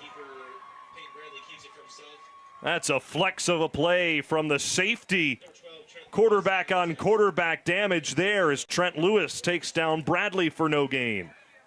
I mean, if I'm head coach Jake Burkle, I'm going to go ahead and take Trent out now after that play. I mean, great play, and now you can go ahead and sit for the rest of the game. But there is Lamar Jackson playing safety. Once again, Trent Lewis, Julian Edelman, I compared him to the do-everything quarterback, now making plays from his safety. That was a heck of really a touchdown-saving tackle against a big physical runner in Peyton Bradley. Third down and goal from the 5-yard line after the loss of one. Bradley, fake the give, throw to the left side. Dominic Hill gets tripped up. Trent Lewis is there yet again to make the tackle. A one-armed stop this time as he flew into the far side of the field. It brings up 4th and goal for Salamanca.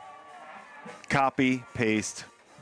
Is Trent Lewis not the kind of player that you would love to play for? So we used to say in New Orleans when I worked for the Saints, once you believe in the quarterback, you will kill for that quarterback. You can win titles for that team. When the other players believe in that quarterback so much because he does everything, that's what they have. This team will do anything for Trent Lewis.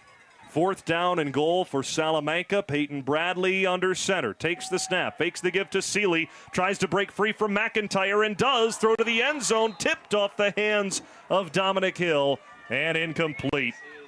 McIntyre was all over Peyton Bradley, and a big stop at the goal line for Southwestern Frewsburg's defense, the icing on the cake in the first half. Such a good job by McIntyre to force the throw. Really a catchable pass that I think it snuck up on him. They thought it was a dead play. Once again, there's so many opportunities. This might be one of those games, Salamanca, you don't need to watch the tape and try to get anything out of this. Sometimes the coach can on his own. You don't need to make the players watch this game. En route to be the first loss here at Veterans Memorial Park since week 1 of 2023, a 25-15 loss to Franklinville-Ellicottville at Salamanca. 1st and 10 at their own 4-yard line for Southwestern Frewsburg. Near side on the carry goes Oscar Harris, who showed plenty of vision and make you miss. That was Braden Fuller. It was Harris with the lead block on the play. Fuller followed him all the way up to the 10-yard line and a first down for Southwestern Frewsburg. Out to the 14. Love Fuller's patience and vision on that run. Natural football player. Taller back, runs a little high for a running back because he's high cut, naturally 6-foot back. 200 pounds, all muscle is Braden Fuller. First down and 10 at their own 15. Southwestern Frewsburg. Lewis keeps it on the right side. Has the blocker in Fuller in front of him. Gets tripped up at the far sideline across the 20-yard line. A gain of 5 entering the final minute of the first half of play. 42-0 Southwestern Frewsburg. Their head coach Jake Burkholder in his 7th season looking for another signature win in back-to-back weeks. Jake Burkholder got thrown into the fire 7 years ago as he was an assistant coach as a student teacher at the staff at Southwestern High School. Was an assistant coach, and then when the head coach took a new job middle of the season, they said, Jake, it's week 6, but you're going to take over head coaching duties now. They went all the way to the state semifinal. Swing pass near side on 2nd down and 4 for Southwestern Frewsburg.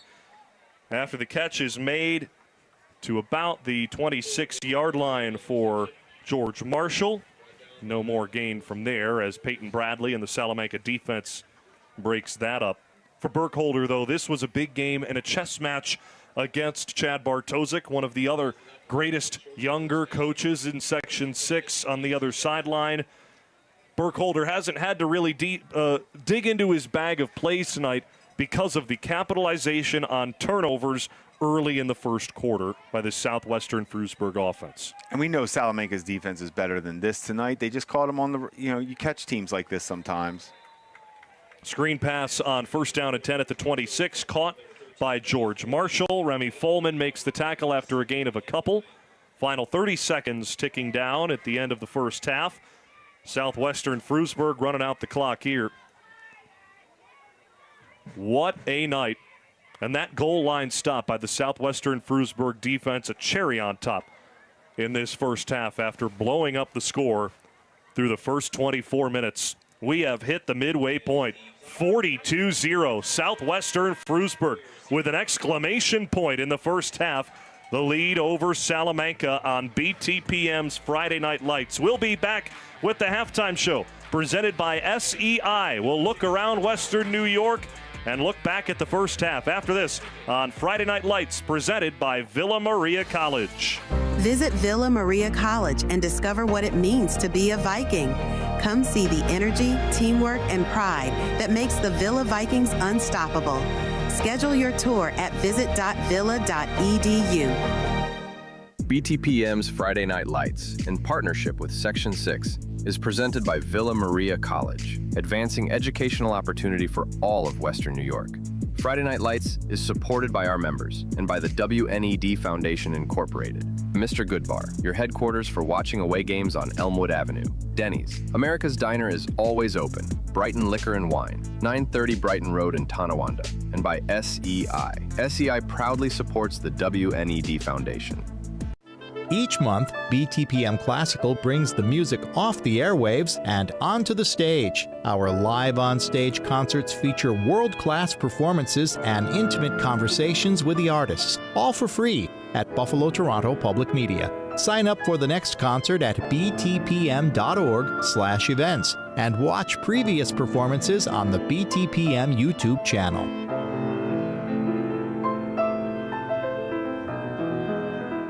BTPM NPR's Disabilities Beat promotes awareness and inclusivity, amplifies underrepresented voices, and holds corporations and governments accountable. What assurance can you offer consumers that these problems won't repeat in New York, and what accountability measures do you have in place? Hear reports from the Disabilities Beat, hosted by Emily Watkins, every Wednesday on BTPM NPR during Morning Edition and All Things Considered.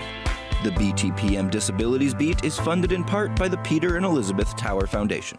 Hey football fans, check out the USA Wheelchair Football League Tournament, presented by Buffalo Toronto Public Media. Cheer on our very own Buffalo Bills as they face off with the Patriots, the Cowboys, the Raiders, and the Browns. It's picked off! Head to the Buffalo Toronto Public Media YouTube channel to stream it now.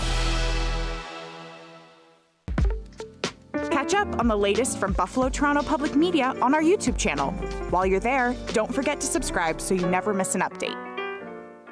What if your spare change could help protect the public media you love? When you link your Visa or MasterCard at btpm.roundforgood.com, your everyday purchases are rounded up to the nearest dollar.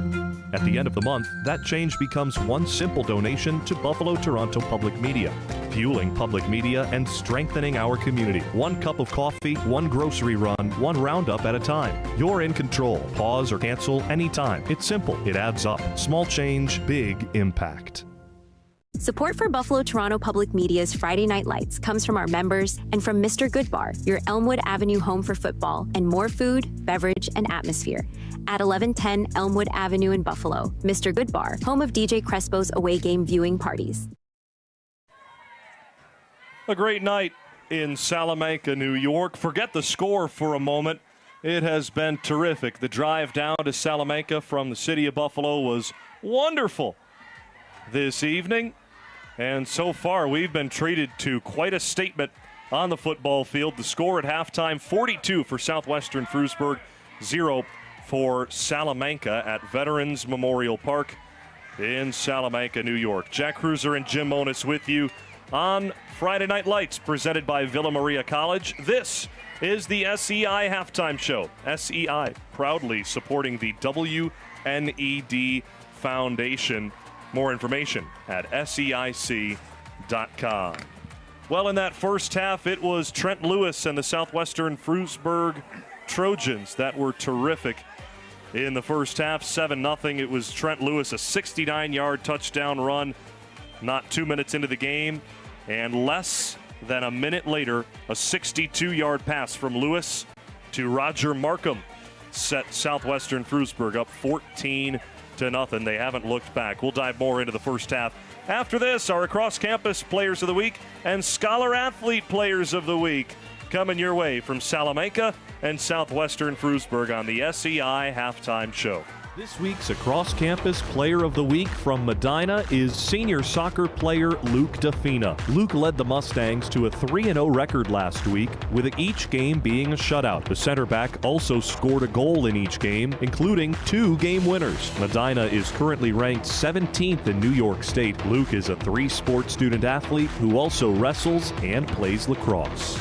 Our across-campus Player of the Week from Eden North Collins is Eden volleyball player sophomore Lexi Popovich. Lexi shows outstanding leadership and relentless competitive spirit on the court. She leads by example with her work ethic, determination, and positive attitude. Lexi has been a consistent offensive force, already racking up an impressive 96 kills this season. Lexi continues to be a difference maker every time she takes the floor. Our scholar athlete from Medina is wide receiver, corner, and kicker Vinny Gray. This is the senior's first year playing football, as he also plays soccer and excels at baseball. Last week, Vinny caught his first career touchdown in a 56-6 victory over JFK, and the same weekend was voted Homecoming King. Vinny is also the senior male representative on the Student Athlete Advisory Committee.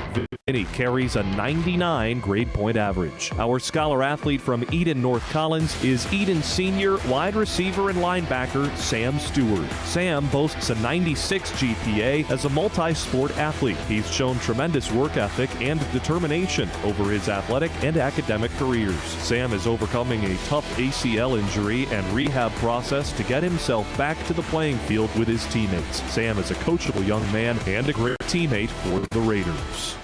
Our across-campus Player of the Week from Salamanca is Mackenzie Krause, a senior volleyball middle hitter. Mackenzie is also a member of the Salamanca basketball and softball teams. She is consistently in the top 10 of her class in grade point average and promotes great leadership skills through consistency in attitude, effort, and attendance. Our Scholar Athlete of the Week from Salamanca is senior quarterback and safety Peyton Bradley. Peyton is also a member of the basketball and baseball teams at Salamanca. He is ranked at the top of his class academically and excels on the fields of play in athletics. He displays leadership through the school in many ways, including volunteering for community and school activities. Our Scholar Athlete of the Week from Southwestern Frewsburg is senior defensive end Tyler McIntyre. Tyler's effort and determination have helped him build a great foundation for a successful career. He has has excelled in the P-Tech welding program with strong work ethic and dedication to learning new skills in the classroom and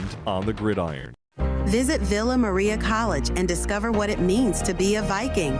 Come see the energy, teamwork, and pride that makes the Villa Vikings unstoppable. Schedule your tour at visit.villa.edu. A well-crafted will or estate plan speaks volumes about your hopes and dreams for the future. It also ensures that what you've worked a lifetime for is distributed according to your wishes.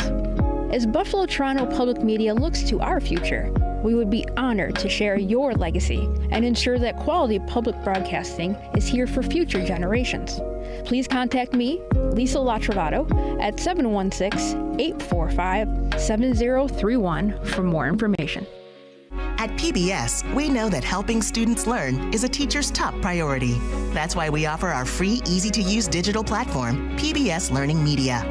With thousands of standards-aligned resources in every subject, plus videos and interactive activities from the trusted programs you know and love. Wildcrats, Nova, Ken Burns, and much more. Find the content you need to enhance lessons and help spark your students' sense of curiosity at PBS Learning Media. Visit pbslearningmedia.org to learn more. Support for Buffalo Toronto Public Media's Friday Night Lights comes from our members and from your local Denny's. America's Diner is always open. Denny's salutes Section 6 student athletes, serving you with 18 locations throughout the region. The concession stand at Veterans Memorial Park, top notch in Section 6 at Salamanca High School in Salamanca, New York. Jack Kreuzer and Jim Monis with you on Friday Night Lights. Halftime, the Trojans of Southwestern Frewsburg lead 42-0 over Salamanca. Jack Kreuzer and Jim Monis with you. That first half dominated by Trent Lewis. He has 3 passing touchdowns, 1 rushing, and then he let Braden Fuller do the work on a 28-yard touchdown rush as well. Roger Markham, 2 receiving touchdowns in the first half for Southwestern Frewsburg, 1 for 62 yards, another for 34, and a defensive touchdown for the Southwestern Frewsburg Trojan Bears, if you will. Zach Markham, the forced fumble early in the first quarter, recovered by the defensive lineman, Brandon Francis. Fumble recovery touchdown of 28 yards. That is your scoring recap for the visitors. It's been all Southwestern Frewsburg so far, 42-0. Jim Monis, what was most impressive to you in that first half from Southwestern Frewsburg? I think just the fact that they came out, got the lead, and then just dominated from start to finish. They never really let up. They never let Salamanca even get a sniff of competing in this game. And it's a credit to their team being ready to play and Coach Burkholder. Next thing I'm waiting to see is if Trent Lewis is going to be up here in our booth announcing the second half, because there's no need for him to be on the field for the second half. We will step aside and return with Around Western New York scoring updates and a review of our objectives. I tell you what, if it's a midterm, Southwestern Frewsburg might have a 4.0 GPA. We'll talk about it on the other side of this promo break on BTPM's Friday Night Lights, presented by Villa Maria College. This is the halftime show presented by SEI. More coming up after this. Brighton Wine and Liquor, located at 930 Brighton Avenue in Tonawanda, features wines from all over the world and expert curators who can help you select the right wine or spirit for your occasion. Brighton Wine and Liquor, 930 Brighton Road in Tonawanda. If you're from Western New York, you know snow. And unfortunately, you know how damaging those annoying potholes can be. But do you know what's involved in filling those potholes so your car tires stay intact? Let me put you on, because maintaining roads involves way more than the average citizen might think. Corey here with Compact Civics. Cities, counties, and states all take part in this process. How? Well, a state might be responsible for filling potholes and paving, but a city handles snow plowing and de-icing. Try and imagine a city or town without a public works department.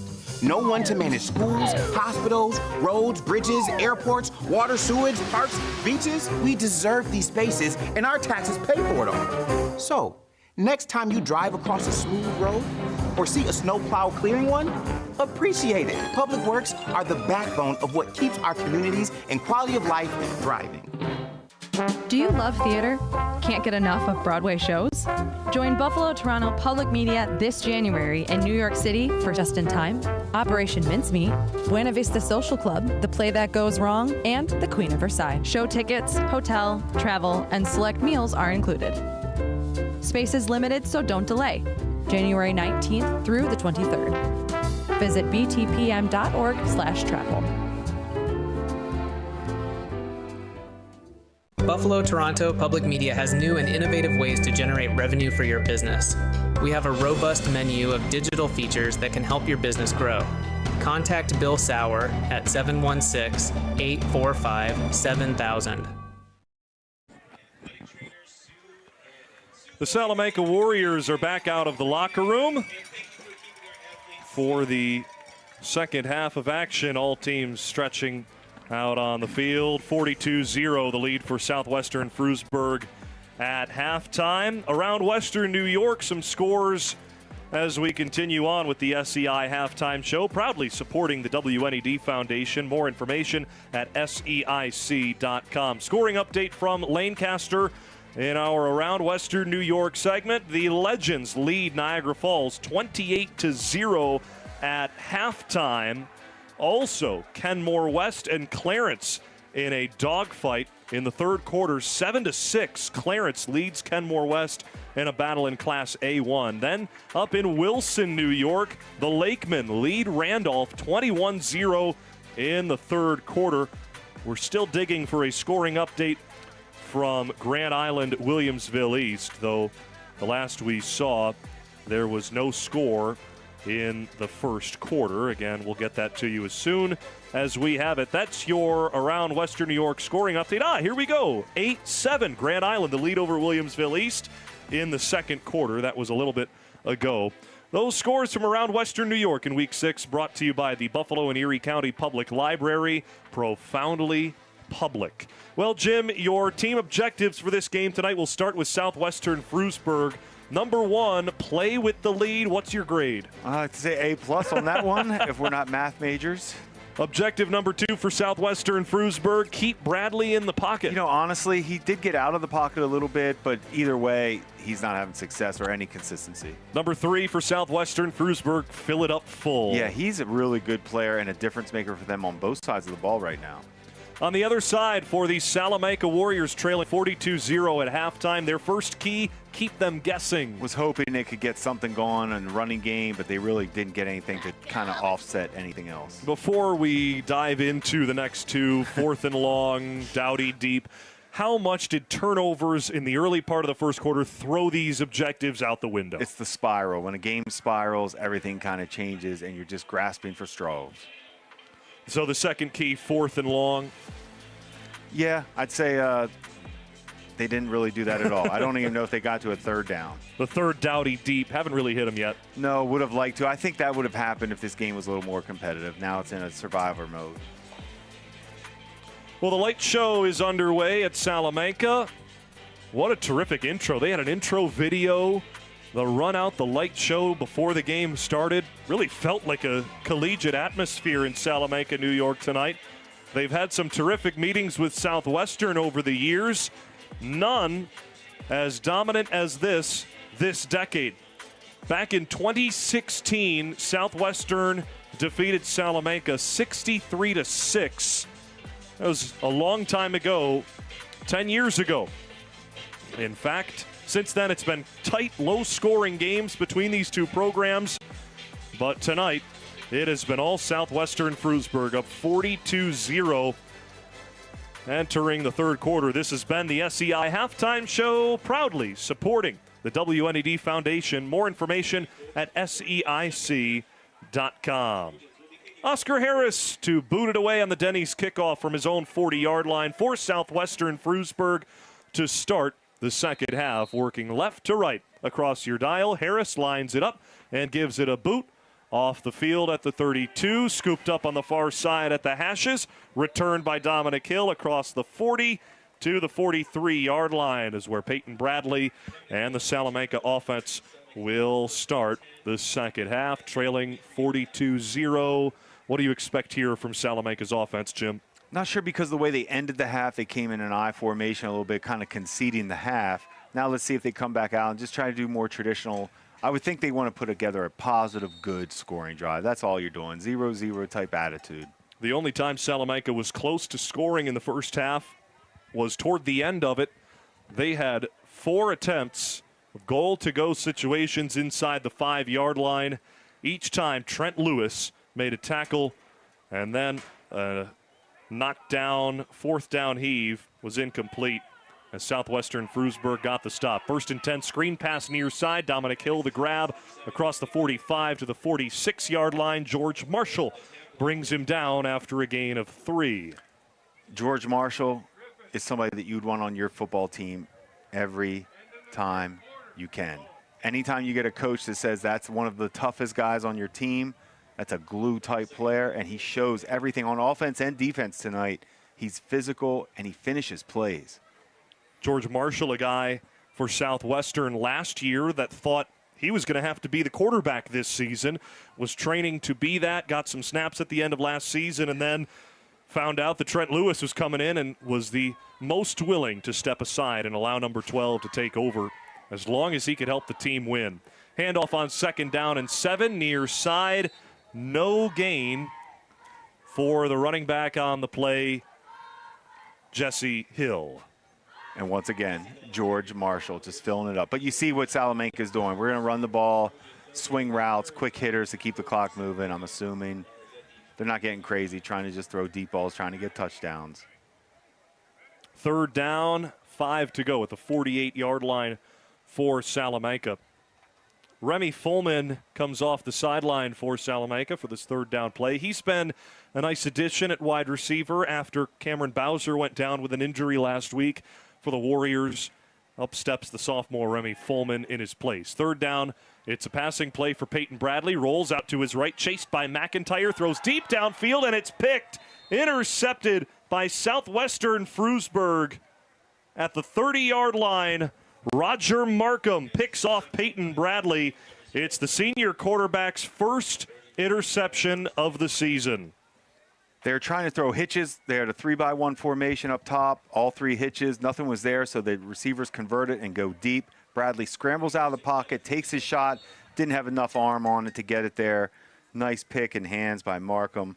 And once again, Tyler McIntyre flushing Bradley out of the pocket and making it a tougher throw.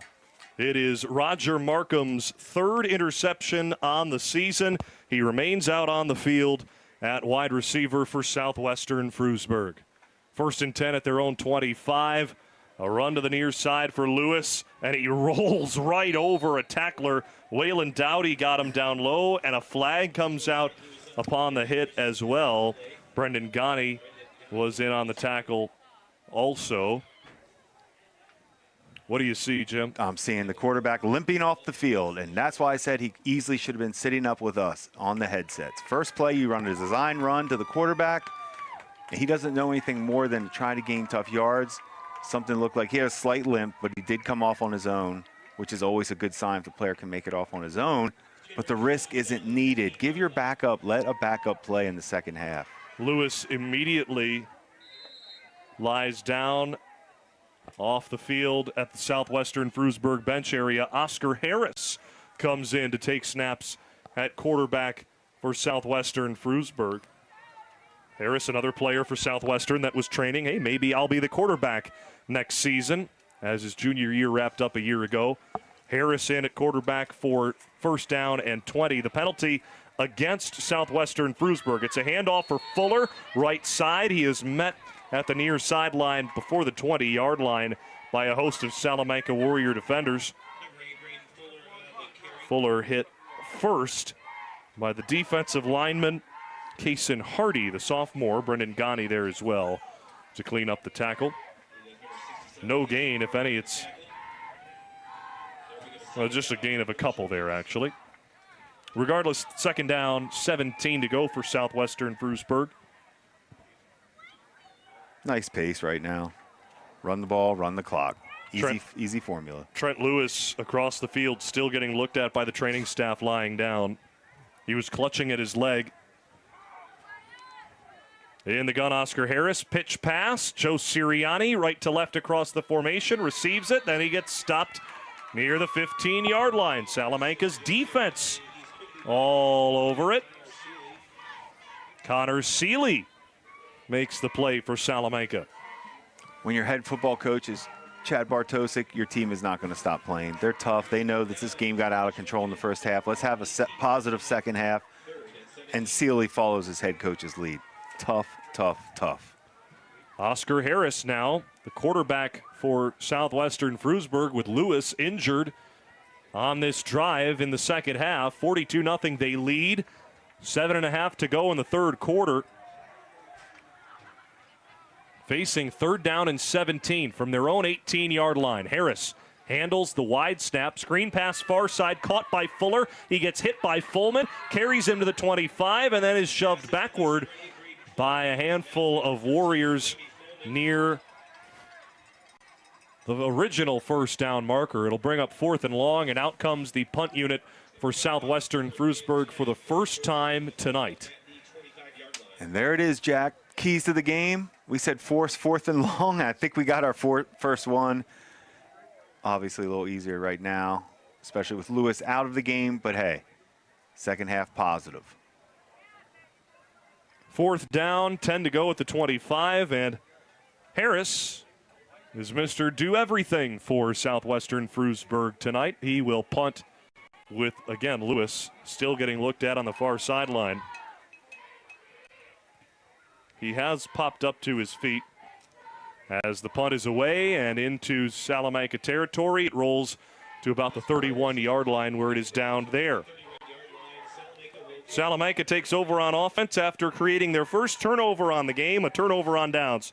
Or check that, a punt against the Southwestern Frewsburg offense. Boy, I forgot what a punt was after not seeing one the whole first half. No, and in this game, that is like a turnover. You're correct. It was a good line drive punt, actually. Gained some good yards, flipped the field.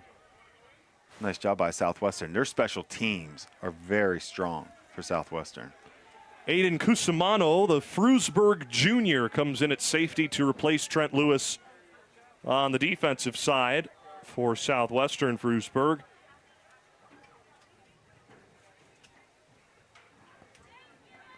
First and 10 for Salamanca at their own 31-yard line, working right to left across your radio dial. If you're listening to the game on BTPM NPR, thanks for joining us. Handoff left side, Connor Seeley spins his way across the 35 to the 36 and 37-yard line. Gain of about 7 on first down for Salamanca. Well, I can tell you Evan Spruce isn't quitting because he just finished Braden Potter to the ground. He's taking out some frustrations on that block, and I'd love to see that effort from a guy like Evan Spruce. He knows this game's over probably, but he's going to keep fighting for anything he can get. What a great environment it is at Salamanca. You've got kids playing soccer well behind the field, directly behind us. There's plenty of fans spread all throughout Veterans Memorial Park. Handoff on 2nd down and 4, left side. Connor Seeley lowers the shoulder, gets to the 44, and a potential first down, but a flag down at the 38-yard line. Connor Seeley getting the majority of carries so far this second half for the Salamanca offense. That first down will be taken back. A holding call against Salamanca. Frank Agino relays the calls tonight as referee of our crew. Frustrating for Salamanca. Little positive things, it's all you can build on right now, and then you have a penalty to set you back. Now you're dealing with the same old, same old. Trent Lewis is up and on his feet and running on the far sideline away from the players. Looks like he'll be all right. Certainly not anything serious. Lewis keeps his helmet off, though, on the far sideline after taking a shot on Frewsburg, their last offensive possession.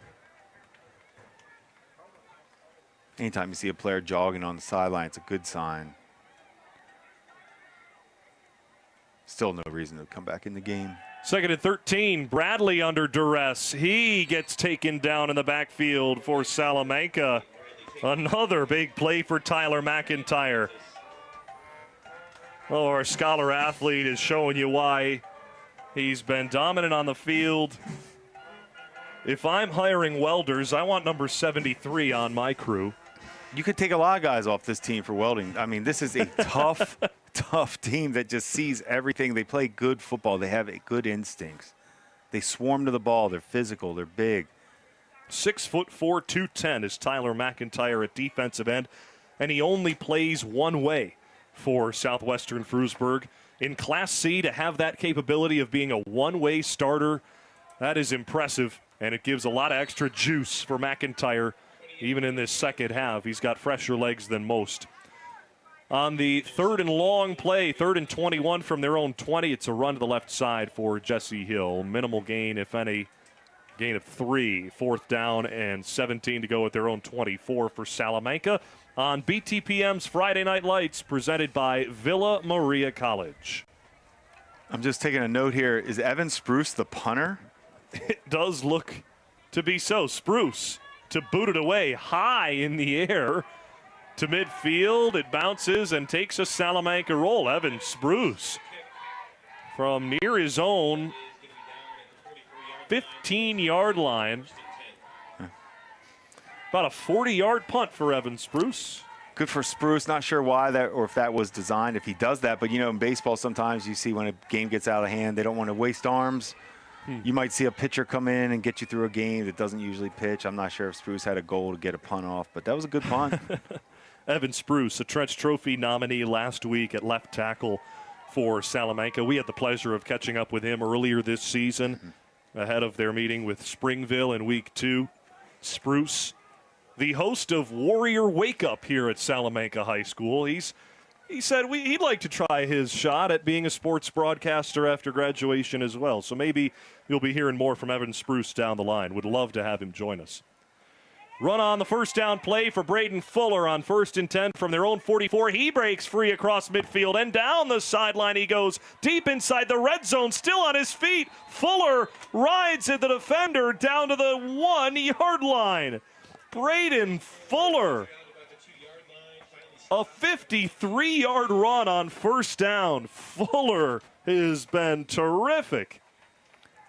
Thought Dominic Hill had a good angle to knock him out of bounds or at least make the wrap-up tackle, but Fuller just lowers his shoulder, keeps moving.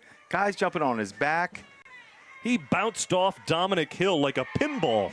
Or Hill bounced off him like a pinball. But Fuller and finishing down the field like that, he has good speed for his size. Everything we talked about, we saw on display right there. What can you say? I mean, it's just one after the next right now with this team. I'm shocked Lewis is in the game, but okay. Yeah, Lewis back in at quarterback for Southwestern Frewsburg. After taking a lick their last offensive drive, he was looked at by the athletic training staff, cleared to come back into the game, and now Trent Lewis takes a timeout for the Southwestern Frewsburg offense, their first of this second half. 1:02 to go in the third quarter. 42-0 the lead for Southwestern Frewsburg over Salamanca. This is Friday Night Lights on BTPM. Whether you're joining us on the radio at BTPM NPR or over your television, BTPM Create, or wherever you may be watching on BTPM's YouTube channel, thank you. And if you're on BTPM's YouTube channel, still with us in the second half of this game, get on in the chat and let us know where you're watching from and why you're still watching. Love to give you a shout out over the air on the BTPM YouTube channel. 42-0 the lead for Southwestern Frewsburg over Salamanca. 1:02 to go in the third quarter.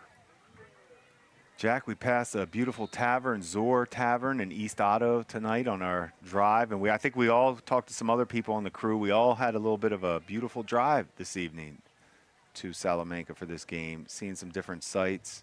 That's a place I could see frequenting after games, Zor Tavern. Right over Cattaraugus River. It was beautiful, the drive we saw. This was the perfect time in the middle of the autumn season. The foliage just gorgeous. Run on the play for Southwestern Frewsburg's Henry Eckert, who bowls his way into the end zone. Touchdown for Southwestern Frewsburg. Eckert, his first rushing touchdown this season, his first touchdown this year. The senior captain onto the scoreboard for Southwestern Frewsburg. as the third quarter winds down. And Eckert had a nice tackle earlier, too. Just a straight dive. No real resistance. Easy to get that yard. Eckert's a tough football player. I like the way he hits at safety. Kind of a do-everything role player for them. Another good kick, too, for the extra point. Good. I'm going to keep stressing that because we see a lot of average special teams. This is a good special teams unit for Southwestern. Well coached. Oscar Harris, 6 for 6 on extra points so far. Oh, make that 7 for 7. Boy, I'm losing track of how many touchdowns Southwestern Frewsburg has scored. 49-0, they lead Salamanca. Your score brought to you by Mr. Goodbar, your home for away games on Elmwood Avenue. That includes Monday nights as well. Coming to you live from the Villa Maria College broadcast booth. Villa Maria College, New York's home for cutting-edge majors and unmatched support. Jack Kreuzer and Jim Monis with you. This is week 6 of Friday Night Lights. Next week, we've got a big game coming your way in Class B for week 7. In week 8, we've got a rivalry game I can't wait to share with you in Section 6 as well. We will continue broadcasting Friday nights through the postseason in the quarterfinals, the semifinals, and the sectional championship game we will have in November for the final sectional championship game at Highmark Stadium. The Denny's kickoff for Southwestern Frewsburg. Oscar Harris, big boot for Southwestern. It bounces off of the return man, Connor Seelier. Check that. This is the sophomore Kylan Jacobson who breaks free. Oh, all the way down the field. No one is going to touch the returner. Check that. Xavier Escobar, the touchdown return. The senior Escobar takes it 90 yards on the kickoff return touchdown. Escobar did a little taunting with Adrian Torres on. Torres was chasing at the end. He was running away from him. And you'll see it at the end when he makes sure he taunts a little bit. You're not catching me. You're not catching me. I tell you what, incredible speed, though. Put the move. Torres thought he had a shot, but he runs away. And then Torres tackled him. I think they were looking for maybe a late hit, but I think the official said, he taunted. You can get tackled in the end zone. Made up their own rules on that one. Yeah, they didn't throw the flag as punishment. Escobar, the touchdown on the kickoff return.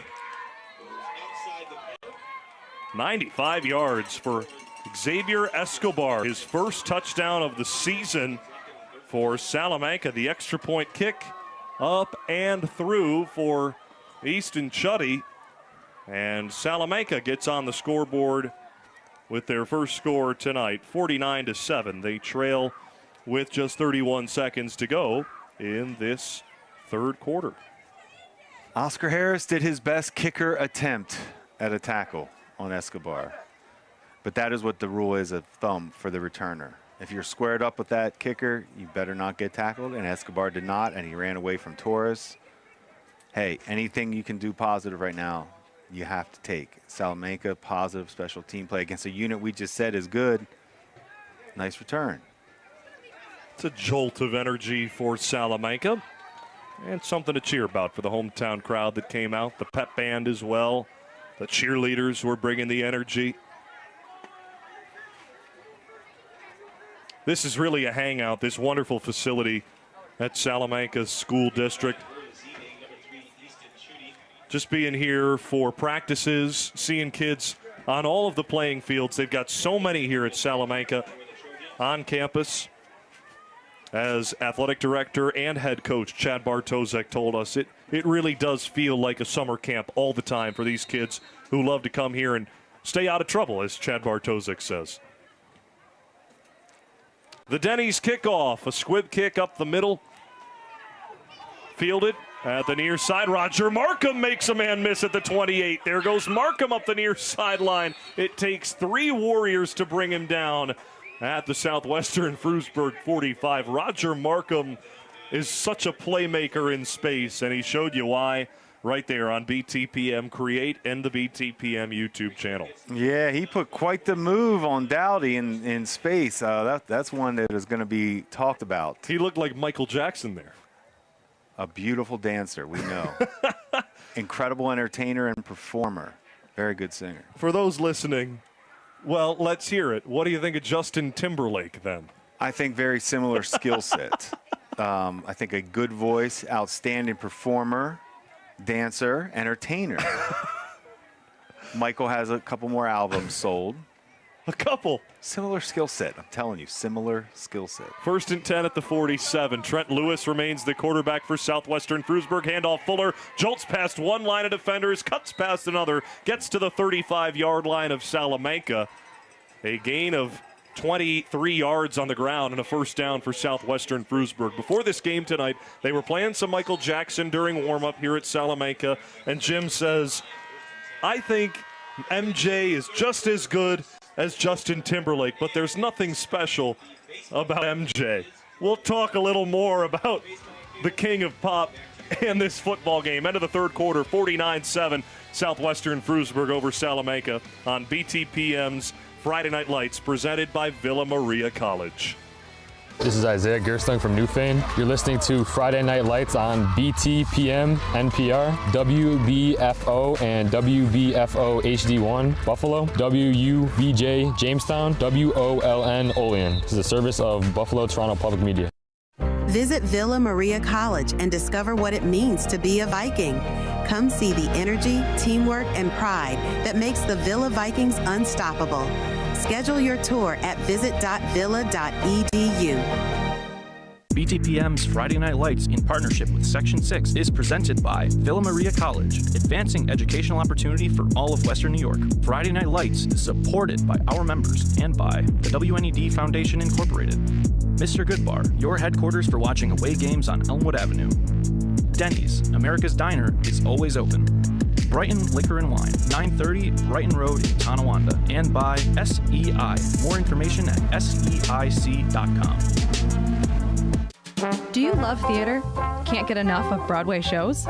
Join Buffalo Toronto Public Media this January in New York City for Just in Time, Operation Mincemeat, Buena Vista Social Club, The Play That Goes Wrong, and The Queen of Versailles. Show tickets, hotel, travel, and select meals are included. Space is limited, so don't delay. January 19th through the 23rd. Visit btpm.org/travel. Each month, BTPM Classical brings the music off the airwaves and onto the stage. Our live on-stage concerts feature world-class performances and intimate conversations with the artists, all for free at Buffalo Toronto Public Media. Sign up for the next concert at btpm.org/events and watch previous performances on the BTPM YouTube channel.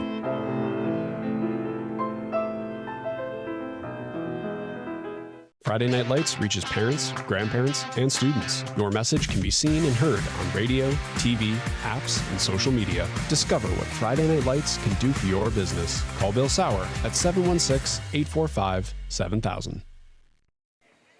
Back at Veterans Memorial Park in Salamanca, New York, Jack Kreuzer and Jim Monis with you on Friday Night Lights. 49-7. Southwestern Frewsburg leads Salamanca at the end of 3 quarters. Jim, what's been the difference so far tonight? We talked about it at halftime. For those just joining us, what's been the biggest factor for the Trojan Bears? Well, I don't think Salamanca is the type of team that can come from behind. So once Southwestern just jumped up like that, they continued it, kept the foot on the gas, and Salamanca could never really get out of their own hole.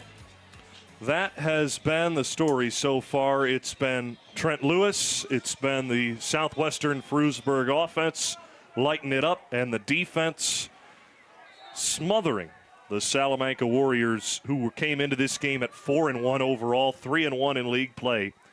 1st and 10 at the 35 for Southwestern Frewsburg to start the fourth quarter. It's a run on the left side for Oscar Harris.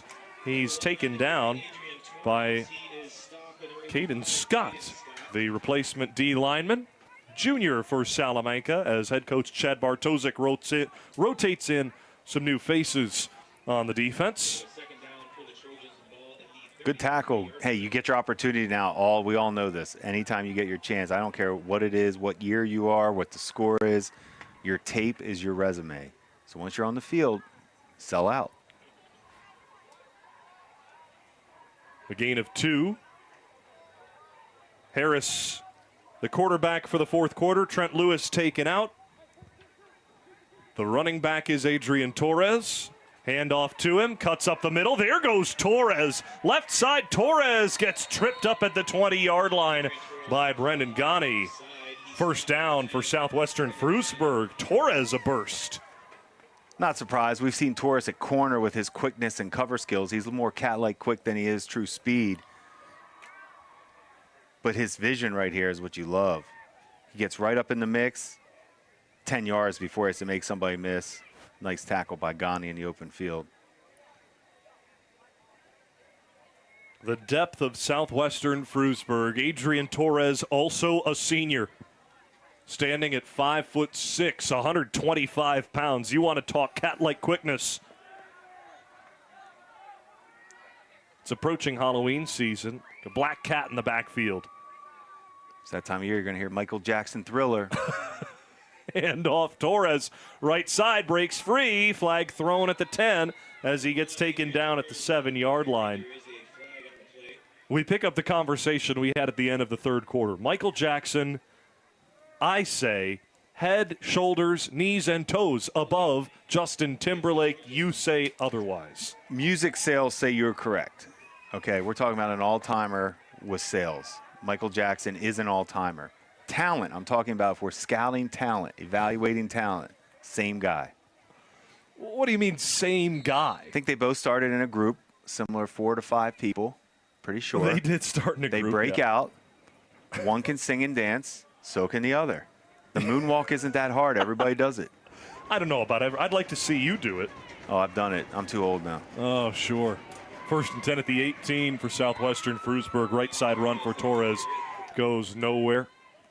Let's see the Mua. Can you do it in those nice, clean, white sneakers you got on? If we had a bigger booth, I could do it. Oh, we can clear space, Jim. We just don't have the space right now. Unfortunate. I'll tell you, Evan Spruce might do it. He's right now on the sideline. This is what happens in games like this, and you always feel good about this. When you see Salamanca, a stud player like Evan Spruce, a true senior, he's okay right now. The game got out of hand. It's one game. Get over it. Second down and 9 at the 17 for Southwestern Frewsburg. Backups in the game all around. Run for Torres, right side. Adrian Torres, a burst to the outside, stays on his feet. He's got a first down. The 5'6" senior all the way to the 7-yard line. All about this, Torres. Get your stats. Keep going. Get in the end zone. Build stats. Love how he sets his blocks up. Plays right off of them. Everybody's giving effort. He fights and fights. He almost looked like he got pushed out of bounds at the sideline. Remy Fullman was hit by a move there. He looked like he was struck by a smooth criminal on that one. And now we're rolling. Adrian Torres picks up the first down for Southwestern Frewsburg. First and goal at the 7. Winding down the fourth quarter, 8.5 to go. Harris in the gun as backup quarterback. Handoff to Adrian Torres. Jolts up the field down to the 2-yard line as he put his right foot in the ground and slid off of it again. I just can't get this out of my mind, Jim. Justin Timberlake is not as good of a dancer or performer as Michael Jackson. You don't think that's your opinion? You don't think he's a good dancer, Timberlake? He's fine. I saw the Super Bowl and I wasn't too overly impressed. Now, granted, I've never seen either of them in person. I never saw Michael Jackson. I was 10 years old when he passed away. And I've still yet to see Justin Timberlake. I have seen a much better JT, though, and that being James Taylor multiple times. Now, James Taylor, closer to Michael Jackson in my eyes than Justin Timberlake. Disrespectful for Timberlake. Disrespectful to James Taylor. I don't know James Taylor. Oh, that's a problem. Sure you do. If we played some right. JT, I do know James Taylor. You would know him. A delay of game call against Southwestern Frewsburg will back him up on second and goal. You know JT. No, I do. But come on. I think you're being a little harsh on Timberlake. Sure, maybe it's a stretch what I'm saying, but their skill sets are similar. I'm going to keep emphasizing that. It sounds like you're saying that Chautauqua Lake Westfield Brockton is just as good as Southwestern Frewsburg this year, but we saw last week Southwestern Frewsburg beat them 45-0. They're that much better. I never saw JT and Michael Jackson go one-on-one. No. That's a good – you're right. We just saw that one-on-one. That would be a good one-on-one. Second down, 8 to go after the penalty yardage. It's a keeper right side for Oscar Harris. Tracked down and tackled behind the play. Nice tackle from Brendan Ghani to save a touchdown there. Sets up 3rd and goal for the Southwestern offense. Yeah, Ghani's efforts definitely on defense has been awesome on this drive. Now Torres is coming back in the game. He needs to get in the end zone. He should get the ball these next 2 times. He's the one that got him down inside the red zone on this drive. What a difference between the 6'2 backup quarterback, the junior Oscar Harris, who will likely take over the reins next year, and the 5'6 running back Adrian Torres on his left hip for 3rd and goal at the 6. Harris takes the snap, quick handoff. Torres bounces out to the far side, gets wrapped up by the uniform and taken down. Kason Hardy, the tackle for Salamanca, and a loss of 7 yards. Hardy does a nice job on the edge of setting the edge, beating both blockers, and then puts his left hand out. And when you're 5'6", and Hardy's as big as he is, all you need is get that paw on him, get him down.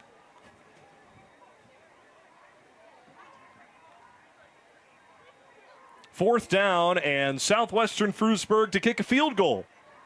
31-yard attempt for Oscar Harris on the right hash. Snap good, hold down, kick is up, it is low, and it is wide to the right. No good on the kicking game from Oscar Harris. A chance in a blowout game for Southwestern Frewsburg to try something just in case. You never know. They've got state championship aspirations.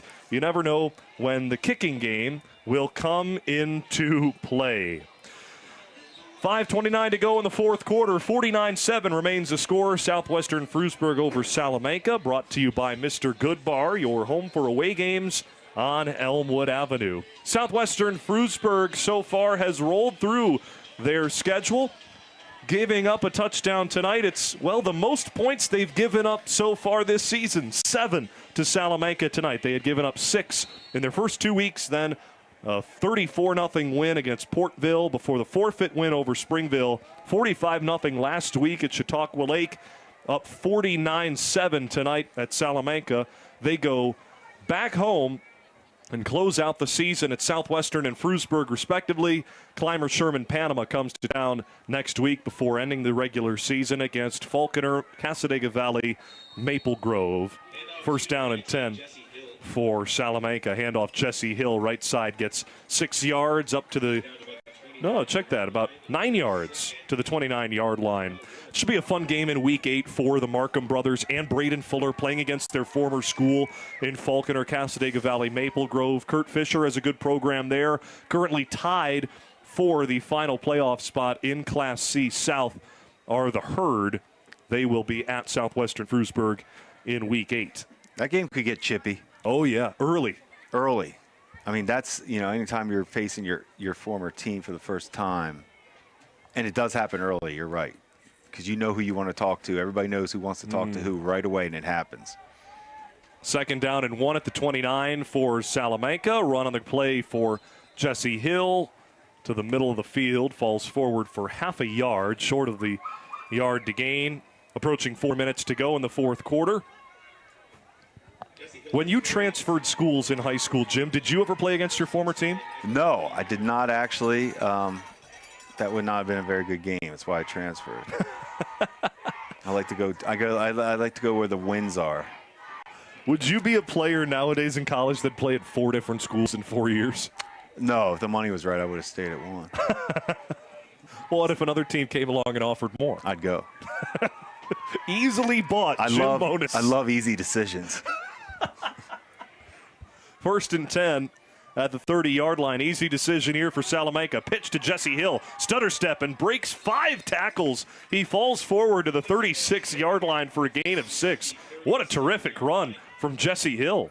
Braden Potter was on a one track. He was going for a kill shot, end of the game, some frustrations, and Hill made a nice little juke to make a miss in space, but Potter was on a beeline. That was almost a moonwalk from Jesse Hill. He put the brakes on and backpedaled by 2 steps. And he said bye, bye, bye to Brandon Potter. Touche. Or Just is it pronounced superstars. touche? Just superstars, both of them. Similar skill set. Second, if you're on the YouTube stream, let us know who you prefer, Justin Timberlake or Michael Jackson. Handoff left side on 1st and 10 goes nowhere for Hill. Or rather on 2nd and 4, I beg your pardon. Very smart, I think, both staffs this second half. I don't know if you would agree, Jack, but both teams came out, ran the ball. You know, they did what was right. Game was over. Let's not let the kids out here. Let's not be crazy and just throw the ball over the place. 3rd down, 3 to go.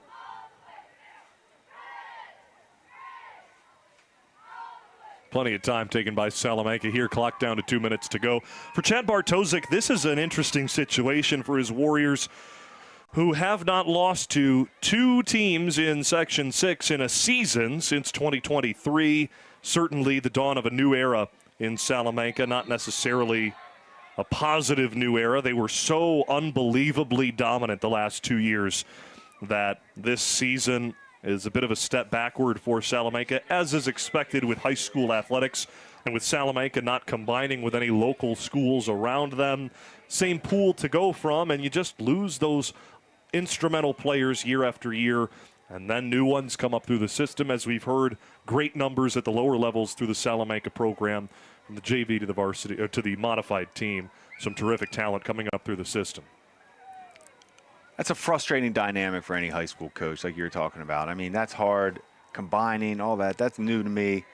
Hard to believe they have to deal with that. 4th down and 3 at the 37. It's a handoff right side.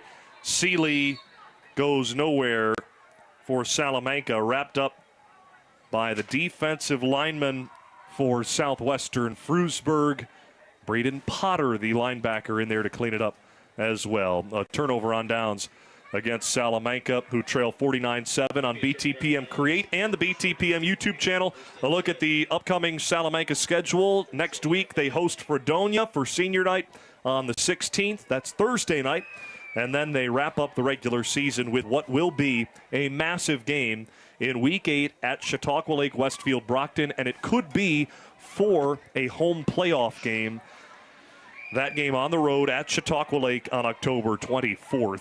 Chautauqua Lake Westfield Brockton entering tonight 4-1, 3-1 in C-South, equal to Salamanca. Trent Lewis takes a knee, and that'll do it. Southwestern Frewsburg with an alley-oop and a slam dunk on Salamanca tonight.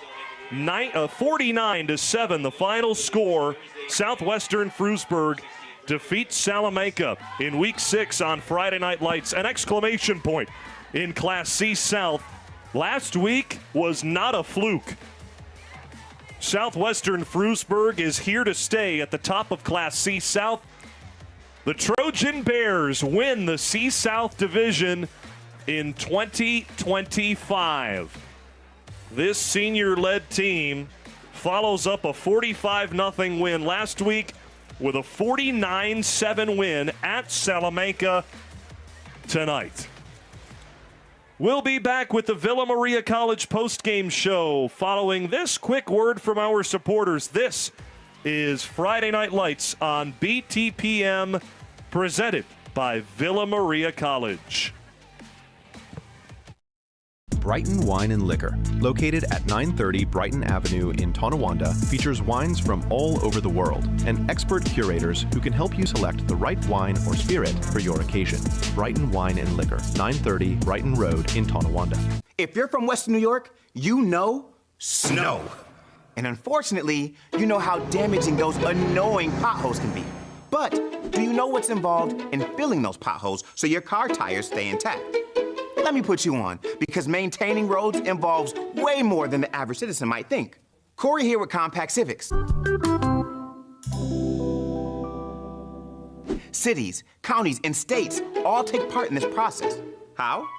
Well, a state might be responsible for filling potholes and paving, but a city handles snow plowing and de-icing.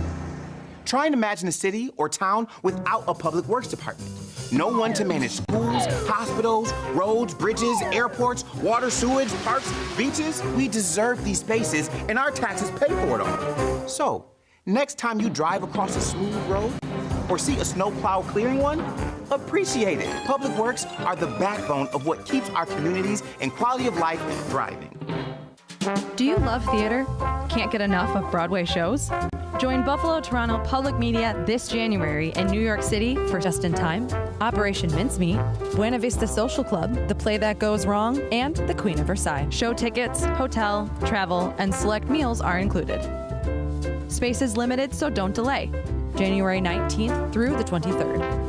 Visit btpm.org/travel. Buffalo Toronto Public Media has new and innovative ways to generate revenue for your business. We have a robust menu of digital features that can help your business grow.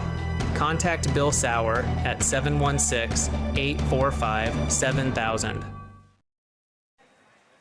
The Southwestern Frewsburg football team improves to 6-0 in 2025 with a terrific 49-7 win at Salamanca over the Warriors in Week 6 this season. Welcome into the Villa Maria College postgame show.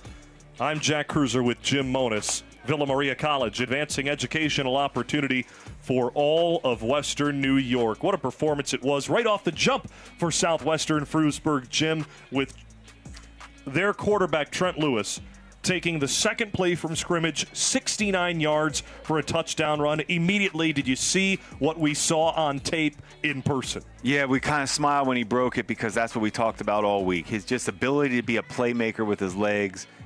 And we know he can throw the ball too, but that's just his ability right there. His athleticism puts you on hold as a defense. He then followed it up the next play off a fumble recovery from the Southwestern Frewsburg special teams unit. It was a 62-yard pass and catch from Trent Lewis to Roger Markham, setting up a 14-0 lead for Southwestern Frewsburg. That was within the first minute 48 of the first quarter of play. That set the tone, and from then on, it was all Southwestern Frewsburg. We'll continue recapping the scoring tonight, and after this, we'll return with our player of the game and Jake Burkholder, the head coach of Southwestern Frewsburg. Coming up on the Villa Maria College post-game show. Final score again, 49-7 Southwestern Frewsburg. We continue after this on BTPM's Friday Night Lights, presented by Villa Maria College. Visit Villa Maria College and discover what it means to be a Viking. Come see the energy, teamwork, and pride that makes the Villa Vikings unstoppable. Schedule your tour at visit.villa.edu. BTPM's Friday Night Lights, in partnership with Section 6, is presented by Villa Maria College, advancing educational opportunity for all of Western New York. Friday Night Lights is supported by our members and by the WNED Foundation Incorporated. Mr. Goodbar, your headquarters for watching away games on Elmwood Avenue. Denny's, America's Diner, is always open. Brighton Liquor and Wine, 930 Brighton Road in Tonawanda. And by SEI. More information at SEIC.com. I want to talk to you about the monstrous mythological salamander from antiquity. What does that have to do with civics? Bear with me. Hey people, Corey here with Compact Civics. In 1812, Massachusetts Governor Elbridge Gerry and his party, the Democratic Republicans, hated the other party, the Federalists. Back then, voting districts were determined by the boundaries of a county. Gerry and his buddies took advantage of a loophole that gave them the power to draw up new district lines in favor of their party. The Federalists mocked the most egregious district by illustrating it as a monstrous salamander and tossed Gerry's name on it, and thus gerrymandering was born. This practice became wildly popular throughout history. It undermines voter power and impedes democracy by cherry-picking voters for a desired outcome. Thankfully, it was challenged in 2023 in New York State, and lines had to be redrawn. Next time, we'll talk about how gerrymandering makes representation unfair and directly impacts you. Support for Buffalo Toronto Public Media's Friday Night Lights comes from our members and from your local Denny's. America's Diner is always open. Denny's salutes Section 6 student athletes, serving you with 18 locations throughout the region. Welcome back to Salamanca, New York on the Villa Maria College post-game show. We're joined on Friday Night Lights by the Southwestern Frewsburg head coach and quarterback, our player of the game. We begin with Jake Burkholder, seventh-year head coach, a big victory, 49-7 tonight over Salamanca. The fumbles early on recovered by your squad. Was that the difference maker in this game? Yeah, I think turnovers, we really prided ourselves on that this year. We had our first turnover tonight, unfortunately, but, at the end of the day, we bounced back from that and overcame some adversity and, turned a couple of those into big scores for us. Defensively, Roger Markham stepped up. Zach Markham stepped up. Your defensive line stepped up. Who impressed you most on the defensive side tonight? I think just the whole team when we got down there in that goal line situation. They were down on the 4-yard line and we held them out of the end zone, so that was huge. That just shows the character and the effort that those kids put in every day. And on that stop, it was Trent Lewis making 3 of those tackles near the goal line at the end of the first half. What does it mean to you to have a player like Trent to lead your program this year? Yeah, it's great. He does the things in all 3 phases of the game. So he's had a punt return touchdown, does stuff on special teams for us, and then obviously offense and defense. So, the kids follow his lead, and he's always going 100 miles an hour. You clinch the division championship tonight. You're the #1 seed in Class C South. From here on out, how do you keep the momentum going without kind of resting on already locking up the division? Yeah, I think it's just setting the standard. Our kids have high expectations this year as the coaching staff. So I think just focusing on that and just putting in the same work we've been doing all season. That's Coach Jake Burkholder, our player of the game tonight, Trent Lewis. Well, first of all, how are you feeling? You went down with an injury there a little bit in the third quarter. How are you? Feeling great. A little banged up, a little twisted ankle, but I'm walking and running again, so we're good. We noticed right away in the first quarter of this game, you love the contact. Have you always loved hitting? Yeah, I've always loved to run through people's faces. My dad says, he's always been on me like, you can't make a hole, make your own. So since I was young, so it's kind of always been my motto, just run through someone's face and you're all good. So to come out with a 49-7 win in Week 6 and claim the top spot in Class C South, what does that say about this team this year? It just shows that we're legit. A lot of talk's been happening, and we made an error, but we're going to come back. It just shows us as a team, we don't care about mistakes. We're always going to bounce back, and we all love each other. I got sacked one time, and Calvin's that won't ever happen again, I promise you. And I'm I appreciate that, Cal. We're all there for each other, and it's true love. It is. I've got one more question for both of you, and we'll wrap things up on the Villa Maria College postgame show. We were having a debate in the second half, Jim Monis and I, on Michael Jackson versus Justin Timberlake. Who do you say, Trent? Let's go Michael Jackson. I agree. What do you say, Coach? I have to go with Michael Jackson as well. Take that, Jim Monis. We'll be back on the Villa Maria College postgame show after this. Brighton Wine and Liquor, located at 930 Brighton Avenue in Tonawanda, features wines from all over the world and expert curators who can help you select the right wine or spirit for your occasion. Brighton Wine and Liquor, 930 Brighton Road in Tonawanda. If you're from Western New York, you know snow. And unfortunately, you know how damaging those annoying potholes can be. But do you know what's involved in filling those potholes so your car tires stay intact? Let me put you on, because maintaining roads involves way more than the average citizen might think. Corey here with Compact Civics. Cities, counties, and states all take part in this process. How? Well, a state might be responsible for filling potholes and paving, but a city handles snow plowing and de-icing. Try and imagine a city or town without a public works department. No one to manage schools, hospitals, roads, bridges, airports, water, sewage, parks, beaches. We deserve these spaces, and our taxes pay for it all. So, next time you drive across a smooth road or see a snowplow clearing one, appreciate it. Public works are the backbone of what keeps our communities and quality of life thriving. Do you love theater? Can't get enough of Broadway shows? Join Buffalo Toronto Public Media this January in New York City for Just in Time, Operation Mincemeat, Buena Vista Social Club, The Play That Goes Wrong, and The Queen of Versailles. Show tickets, hotel, travel, and select meals are included. Space is limited, so don't delay. January 19th through the 23rd. Visit btpm.org/travel. Buffalo Toronto Public Media has new and innovative ways to generate revenue for your business. We have a robust menu of digital features that can help your business grow. Contact Bill Saurer at 716-845-7000. Final segment on the Villa Maria College post-game show. Villa Maria College advancing educational opportunity for all of Western New York. 49-7.